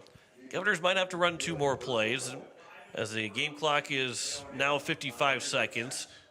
A snap and a handoff again for Duchesneau as he'll be wrapped up. He'll swing himself down at the 34-yard line, picks up 1 more yard to make it second down and 9. And again, Pierre now can run just 1 more play. Although a timeout will be taken here by the Douglas Patriots before we get to the end of this ball game. 39 seconds to go. Is it the Patriots? I think they still have 1 timeout remaining with 39 seconds to go here in the fourth quarter. And Spearfish and Sturgis, 15-10 lead for Sturgis. Spearfish is trying to go down the field and score in the final seconds to get to 7-2 on the season and host the Pierre Governors next Thursday. Thought I was gonna make my play-by-play debut here. You call probably, that game between your call and this one. You probably could. I see that you got the video up and watching it right now. So they just completed. Spearfish just completed about a 7-yard pass, but they're at the 36, their own 36. And so again, you said in the final minute around a minute to go in that fourth quarter. 1:05. So they again have to get another 54 yards down, 64 yards down the field in the next minute. Let's go. And see if the Sturgis can find a way that was a good play. to finish off the game, get a defensive stand. That was a good play by that defense D-back there. 39 seconds to go here. Thought Mendel Miller was going to, Mendel Kevin Harlan Miller would be starting to call 2 games at once. No danger there. Receiver on each side. Pistol formation. See if the Patriots will call timeout. Deal will run. Now he'll throw, and it will fall incomplete. And it'll bring up 3rd down and 9 with 34 seconds to go. So Deal will throw incompletion and just delaying the inevitable of this ball game coming to an end with now 34 seconds to go. Yeah, he had 2 receivers out there, and I think he was throwing to the closer receiver, but the closer receiver thought he was throwing to the farther one, and nobody really made an effort to catch it. So we will, again, talk to our players of the game coming up in just a little bit once we get to at the end of this ball game. As the Govs will hand it off one more time for Ducheneau, and I don't believe they're going to call a timeout this time. A gain of about 1 for Ducheneau. And it will take us to the end of the ball game here with 20 seconds to go. 4th down for the Governors, but no timeout will be taken. And Pierre can start the handshake line and get themselves ready to go as Sturgis just intercepted a long pass. So Pierre Governors will be at home next Thursday to take on the Spearfish Spartans, with the Sturgis Scoopers knocking off Spearfish at the end of that ball game. 34-7 win for Pierre here tonight. They finished the regular season at 5-4. We come back with the postgame show in 3 minutes on KCCR and on YouTube at KCCR Sports. Access Health Fort Pierre is here to serve you. Mission-driven to provide affordable, high-quality health care. Access Health provides personalized care for the entire family, including chronic and acute care, evaluation of illness and injuries, laboratory services, wellness exams, DOT and sports physicals, and immunizations. Access Health Fort Pierre. Affordable, high-quality service without the wait. Compassionate, committed, and convenient. The clinics of Access Health have been serving Central South Dakota for the past 35 years. Access Health, caring for communities, caring for you. Walking together in faith, living together in faith, working together in faith, that's who we are. Hi, this is Pastor Sam Hanschke. I hope that our athletes have an excellent and successful season. I pray that God would continue to richly bless them. I invite you to join me in praying for our athletes during the year. We're Faith Lutheran and we are glad you're here. Look, it's no secret that owning a vehicle can cause a lot of stress, and they get a lot of wear and tear on them through the extreme seasons we've grown to love. Graham Tire wants you to know that you can trust them with any problem that you have with your vehicle. Their ASE certified mechanics can make your AC cool again, or even just change your oil. They can look into and fix those noises that seem to come from nowhere and have you stressed out. Bring your car to Graham Tire so they can put your mind at ease. Graham Tire, your tire store next door. The Clubhouse Hotel and Suites has Midwestern charm and unprecedented attention to detail that provides the perfect getaway. The Clubhouse Hotel and Suites provides a complimentary deluxe continental breakfast featuring hot waffles, biscuits, and gravy. They also have an indoor children's water playland, whirlpool and fitness center, and a beautiful backyard patio with seasonal fire pits. Everyone deserves a night away. Call 605-494-2582 to make your reservation today. The Clubhouse Hotel and Suites. Experience luxury in the heart of South Dakota. Discover the ultimate driving experience at Capital City Ford Lincoln Toyota in Pierre. With our extensive lineup of vehicles, including reliable sedans, rugged SUVs, and powerful trucks, finding your perfect match has never been easier. Plus, our dedicated team is committed to providing top-notch customer service, ensuring your satisfaction every step of the way. Visit us today and experience the excellence at Capital City Ford Lincoln and Toyota. At Shane's Pharmacy, your health care is important, and Shane wants to be the pharmacist to take care of you. Shane's Pharmacy will make sure your prescriptions are filled in a timely manner, they will answer your questions, and they will even deliver to your home or office. Call 223-9200. Shane's Pharmacy, the pharmacy you know and trust. The number again is 223-9200. Shane's Pharmacy in Fort Pierre, proud to support high school athletics.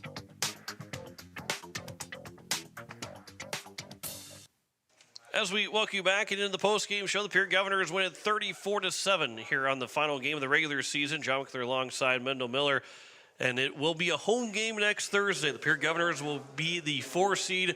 The Spearfish Spartans will be the 5 seed as they just lost to the Sturgis Scoopers. And Mendel, obviously the Governors took care of business today like they wanted to, but this was also a game where kind of scoreboard watch, and one of 3 things had to happen. The first 2 didn't go the way for the Governors, but they still got a little bit of extra help with Spearfish and Sturgis beating Spearfish and to get themselves at home next Thursday. Yeah, exactly. Really tight game, and Sturgis had to drive the length of the field there in the fourth quarter, scored with a little over a minute to play to get the lead, and then put up the defensive stand to secure the win. We will talk with some of our players of the game. We're going to talk with Lincoln Dilgis, George Stalley, and Elijah Bucci. That will be coming up. Elijah Bucci's on his, either he's getting cold and wants to come up here in a little bit of warmth, or just get back in the bus and get going again, because he flies up here. And we'll hand the mic off to Elijah Bucci, who had a block punt in that first possession. And Elijah, you had take us through that block punt. And did you think that you had a chance to scoop and score, or are you just making sure that the Governors got the ball right there? No, I got nervous. We talked about it in practice too, to just take the chance because it's our ball no matter what. But I just got nervous. I was just worked up and then just jumped on it. You almost got a second one, right? Didn't you get in there? Yeah, right here on this last one, I was really close. I just missed it. Well, this defense, obviously, only 7 points for the Douglas Patriots, but you guys wanted to come in here and handle business. Do you feel like, as a senior and a captain of this team, do you feel like you guys were able to handle the business that you wanted to? I think for the most part, yeah. We flew around on D, had fun. I think our O maybe could have pushed themselves a little harder. I don't think they accomplished what they accomplished, but they looked good at the end of the day. I mean, we just a little slow, and we just got to pick that up. Yeah, and first half, no first downs allowed, right? Shut them down completely. And then in the second half, they had a little bit of success through the air, but really shut the ground game down the whole game. Was that like an emphasis to really take away their run game? Yeah, we always talk about that as a D-line unit. We always up front are like, it starts with us. If we can shut down the run, they don't have anything. So it always starts with that. That's always our main emphasis. So I don't know if I'm sure Coach Steele probably told you guys, but you guys are going to be home next week. Spearfish end up losing to Sturgis, so you guys get a home game. How excited are you to be back at Hollister Field, knowing that you probably won't have another game after that at home, but get one more game at Hollister Field? Yeah, it's a great feeling because going into it, we were 6 seed, so there's no chance, and then we kept rolling, and stuff happened, and stuff happens for a reason, man.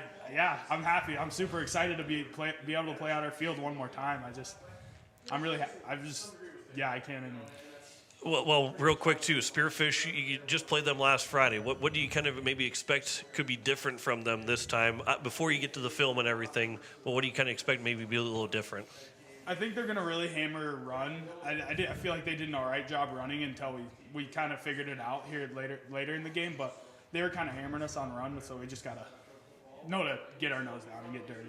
Well, hey, congrats on the final win of the regular season. Looking forward to being at home next Thursday against the Spearfish Spartans in the first round of the playoffs. Heck yeah. That is Elijah Bucci, our first player of the game. We'll turn things over. Lincoln Dilgis, who had a touchdown catch as well. Let's see, 30 yards and 2 catches, a touchdown. Take us through the touchdown grab. Yeah, just quick in route, making sure got eyes on the ball, hands on the ball, and just getting in the end zone. It's a good first touchdown, good experience. Yeah, and one of the things that really impressed me early in the game, you were going to Stolly, and you were doing a really good job of blocking. They were in kind of a man-to-man setup, and it seemed like you were able to knock his defender off and really create those plays for him. Give me a little bit about the attitude on those blocking on the perimeter. Yeah, more just being a good teammate, setting up others kind of sets up yourself. Their DBs were kind of giving away what they were doing, so it really made it kind of easy, but yeah, just helping him out so he helps me out. We're great teammates to each other, help each other out, help each other score, and it's just really fun out there. Well, and this offense is really starting to come along. 35 points last week, 34 points this week. How nice is that to see that you guys have scored basically 70 points over the last 2 games, knowing that, that you guys are capable of doing that now going in the playoffs. Yeah, I think it's really good. I mean, it's going to be some good momentum going into the postseason here. It's good to put up those points, and yeah.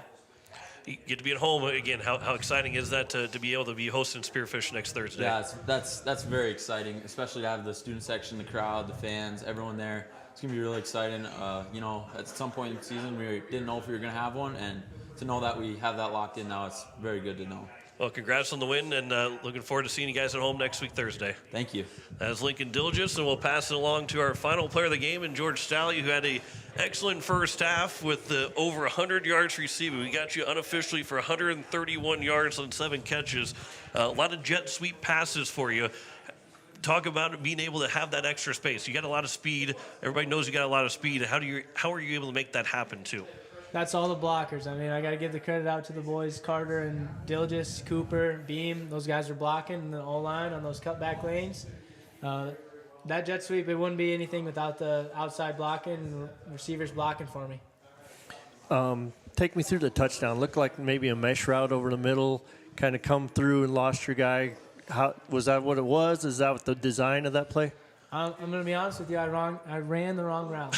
I ran Cooper's route, and I crossed right in front of Cooper. I'm not even sure he threw it to me. I just saw the ball and went and got it, and then open field, I just took it up the sideline, and now all was rope. So if you didn't run the right route, then I'd take that to Coach Steele this week and say, hey, we need to put this in. Look how well it works, right? Yeah, I don't know what I was thinking. Steele's got me. He's got me. I was supposed to run a short little drag, but I ran the deep drag, right, mixed it up with Cooper. Luckily, Cooper didn't take me out there, but it worked out. Yeah, it would have been kind of hard to get hit by Cooper and keep going, too. Yeah. But you guys, this offense, again, talking with Lincoln Diligence just a moment ago, that the offense wanted to really kind of get things going and struggled to score midway point in the season. Do you feel like that's all behind you, and how much confidence do these last 2 weeks give you guys going in the playoffs? I think we got all the confidence in the world right now. I feel good about it. Everyone on the O-line's playing good, wide receivers playing good, quarterback's playing good. I mean, can't get much better than that. Feel real good about it. Yeah, and Lincoln gave you and the other receivers a lot of credit on the blocking, and you were giving them the credit as well. But I've been really impressed with the way you've blocked on the perimeter the last 2 years. Talk about the attitude of that and what you're trying to accomplish. That's all Coach Spohr. He's just engraved that into my mind. If you can't block, then you're not going to play. You're not going to be on the varsity level. You're not going to play at the next level. So you got to be able to block. He's engraved that into me. And then the dudes that even came way before me, Cade Kaiser, Merk Wan, Brecken Kruger, all them boys, they engraved that into me when I was a young pup. So. And you've passed that on, right? I'm trying to pass it on. I'm trying to get it Carter and Dilgis' head. So now you get to be at home as a senior. You're guaranteed that one home game next Thursday, and obviously you need a huge upset to be able to host one more game. But you still get a chance to play at Hollister Field. As a senior, what's that mean to be able to be at home for the playoffs? That means everything for me. I didn't think we were going to have the chance to be at home. I thought last week against Spearfish was my last time running out of that locker room. Now, I'm just ecstatic. I'm ready to go. What do you kind of expect from Spearfish this next time around now? I feel like they're gonna. If we run with Booch like we run on Booch, they're gonna run commit a lot more. I feel like the deep ball is gonna be there, and even the intermediate short game. So I feel like we got it. We got this. All right. Well, hey, congratulations on the win, and we'll see you next Thursday at home. All right. Thank you, Johnny. That is George Staley. I sometimes regret bringing George up here, but yeah. He's been good. He's been good this fall. I told him he had to be good, otherwise he wasn't gonna be able to come up here and talk to me. But the Governors do win 34-7 over the Douglas Patriots. 437 yards of total offense to 167 for the Douglas Patriots. 334 yards passing, 275 for Caleb Lounsbury, another 59 yards for Jaron Deal, as he played the majority of that. Played all of the second half of the Pierre Governors, and Lounsbury ended up with 4 touchdown passes as well. One to Carter Merrill, one to George Staley, one to Cooper Twilliger, and one to Lincoln Dilgis. And Elijah Bucci with the big block punt that helped get the offense going after the fumble on that first possession, as they find themselves with a 34-7 win in the final game of the regular season. And again, will be the 4 seed to take on the 5 seed Spearfish in the first round of the playoffs. That's it. to where we were 2 weeks ago when the Pierre Governors were going to be they just need to get a win against Sturgis. And you said, okay, got to get a win against Sturgis, win against Spearfish, go beat Douglas, be 5-4, go on the road in the first round, go on the road in the second round, and get back to the Dakota Dome. All of a sudden, things kind of turn in the way a little bit for the Governors, and this 11 AA has been wide open all season. And the Pierre Governors are finding their way back into that mix.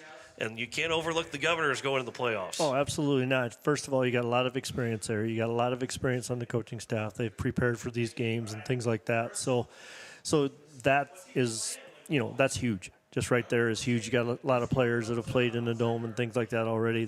They know what to expect in those games.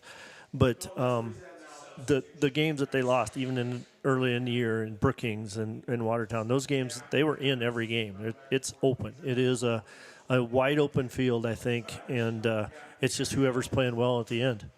And, of course, it was Jefferson that lost to Brandon Valley in the 11 AAA game. So Yankton's the 1 seed, and then Watertown being the number 2 seed as we talk with Coach Steele.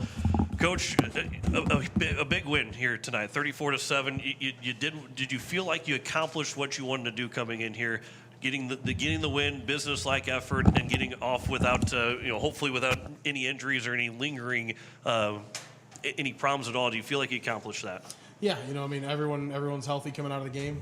Number one, most important thing. I think we got some good passing work in today, which was good. Would have liked to see our run game be a little bit better early on, but again, I think we got a lot of confidence from that last week. Hopefully this gets our passing confidence and everything where it needs to be, and we're ready to go. And, as the season goes on, the temperatures dip and the conditions may get a little tougher and stuff like that. How important was that to throw with the wind that you had to throw in tonight? Yeah, it's important just because you never know what you're going to get the next 2 weeks. It could be we had a playoff game where there's 40-mile-an-hour winds in one direction one year, and you have to go play in it, and so just having the experience and same type of thing. We called the time out there just to get Carter a long field goal attempt, for nothing other than we wanted to get him a field goal attempt. It was wide right, had the distance from 47 with that wind behind him, but it's still another live game rep, which they're all that much different than a practice rep. George Staley gets over 100 yards receiving and gets a touchdown. Lounsbury throws for nearly 300 yards. Jaron Deal comes in and throws almost 60 yards, 75 yards. This offense that, again, was sputtering at the midway point of the season and really wanted to find a way to score points. You've scored 69 points over the last 2 games, 35 last week, 34 this week. Got to feel good going in the playoffs. Regardless of opponent, obviously you score 35 against your opponent next week already. But regardless of the opponent, to score nearly 70 points in 2 games, got to feel pretty good for this offense. Yeah, again, it's all trending. We're trending in the right direction. And again, obviously that being a first half total this week, we felt good with that output, and we didn't feel the need to play him in the second half. Yeah, and talk a little bit about that second half. Obviously, you got a whole new set out there on offense and things like that. Some mixed in some defensive second teamers as well. But what do you see from that second team offense that gives you hope and you can build on for them? Yeah, and it's always a challenge just because they don't get as many of those game reps, especially together. Sitting Porter today, Jaron Deal played a freshman game Monday, got to practice with us, and then got to run the show the second half. And he looked great. Very, very exciting to see his athleticism back there. See him stand in the pocket and do what it took to get the ball off. Very, very impressed with that kid. And our line's got to improve on that group. Kaya ran hard. Kaya was a good bright spot, I think, of that group. And I think that receiving core, they had made some really good plays. Whitty had a great catch and run. Stosher made that huge catch on the first down there. So we've got a lot of weapons in the depth. We've just got to get them a year older and a year stronger. And but these are reps that you can't. They're ones that are important to steal that pay dividends down the road. You and I were talking about 3 weeks ago on what could happen for the Pierre Governors to host a playoff game. And it was kind of just a fun conversation to have. It wasn't a fun conversation, but it was just saying, well, this could happen, that could happen, this could happen. All the different scenarios that it would take for the Governors to host. Then all of a sudden, we were talking on Wednesday that only one of 3 things need to happen. And the first 2 didn't happen tonight that what could have happened to help the Governors. And then Sturgis ends up being Spearfish. Now the Governors get to be at home against Spearfish instead of traveling to Spearfish. How exciting is it for the Governors to be at home at Hollister Field one more time this year? knowing that you almost had zero shot at a home game to now playing at home next Thursday? Yeah, I mean, it's a crucial start to the playoffs with it being a Thursday game again. Keeps you in that routine a little bit easier.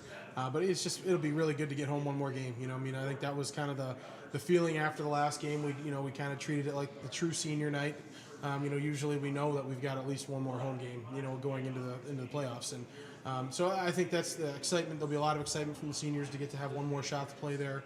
Hopefully we can go out and just like our goal is always to win their last game on Hollister Field.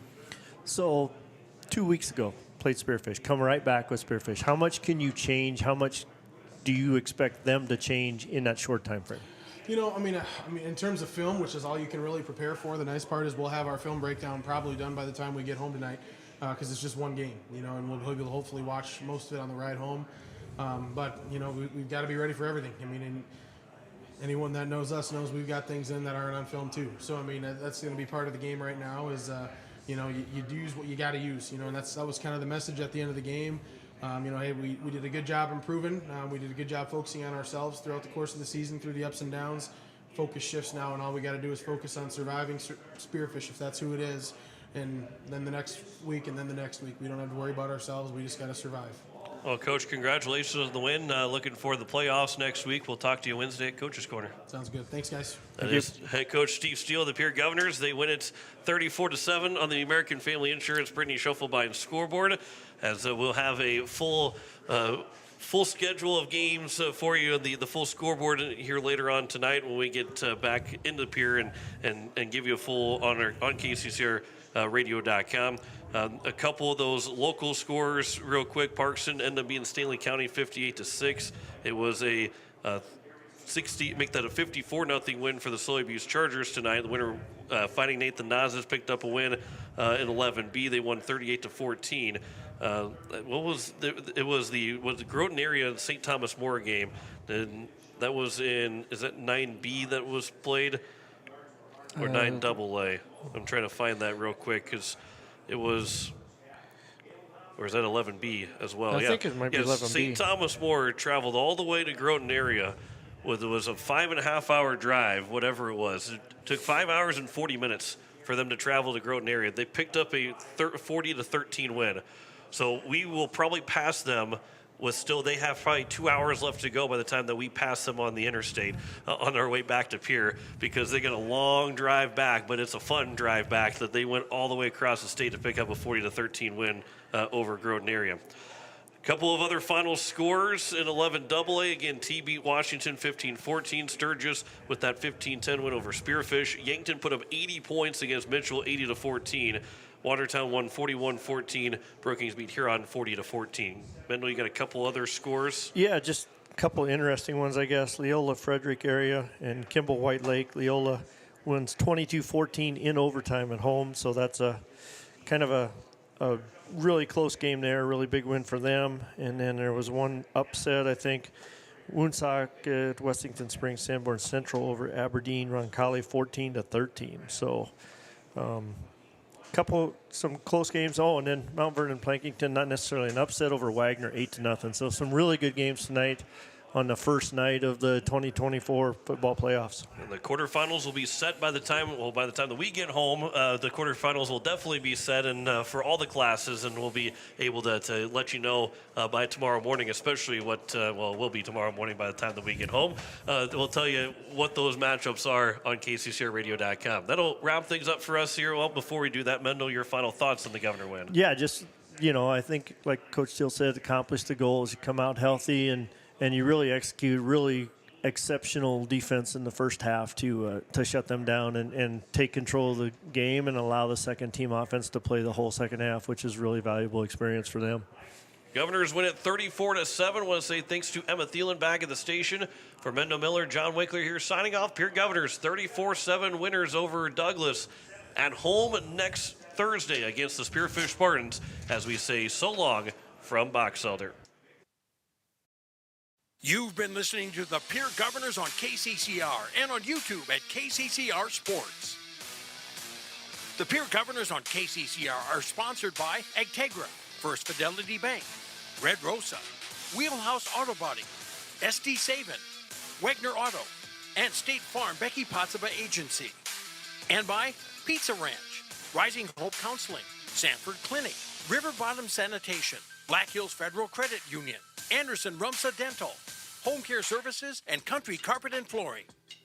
By Olson Plumbing, First Dakota National Bank, Boys and Girls Club of the Capital Area, Slumberland Furniture, AGE Corporation Ready Mix, Dakota Storm and Roofing, and South Dakota Office of Attorney General's Division of Consumer Protection. Peer Governors on KCCR is also sponsored in part by Beck Motors, First United Methodist Church, Zander Auto Parts, Ferding Electric, May Adam, Oahe Federal Credit Union, Gales Gas, and Shane's Pharmacy. And by Capital City Ford, Lincoln, and Toyota, Clubhouse Hotel and Suites, Graham Tire, Faith Lutheran Church, Access Health Fort Pierre, and CHS River Plains. And by Edward Jones Financial, Todd's Electric, Lamb Motors, American Family Insurance, Brittany Scheffelbein Agency, LLC, Dakota Sprinkler and Landscaping, Missouri River Dentistry, Comtech, and Bank West. Join us all season long for more Governor Sports on KCCR and on YouTube at KCCR Sports. This has been a special presentation of Riverfront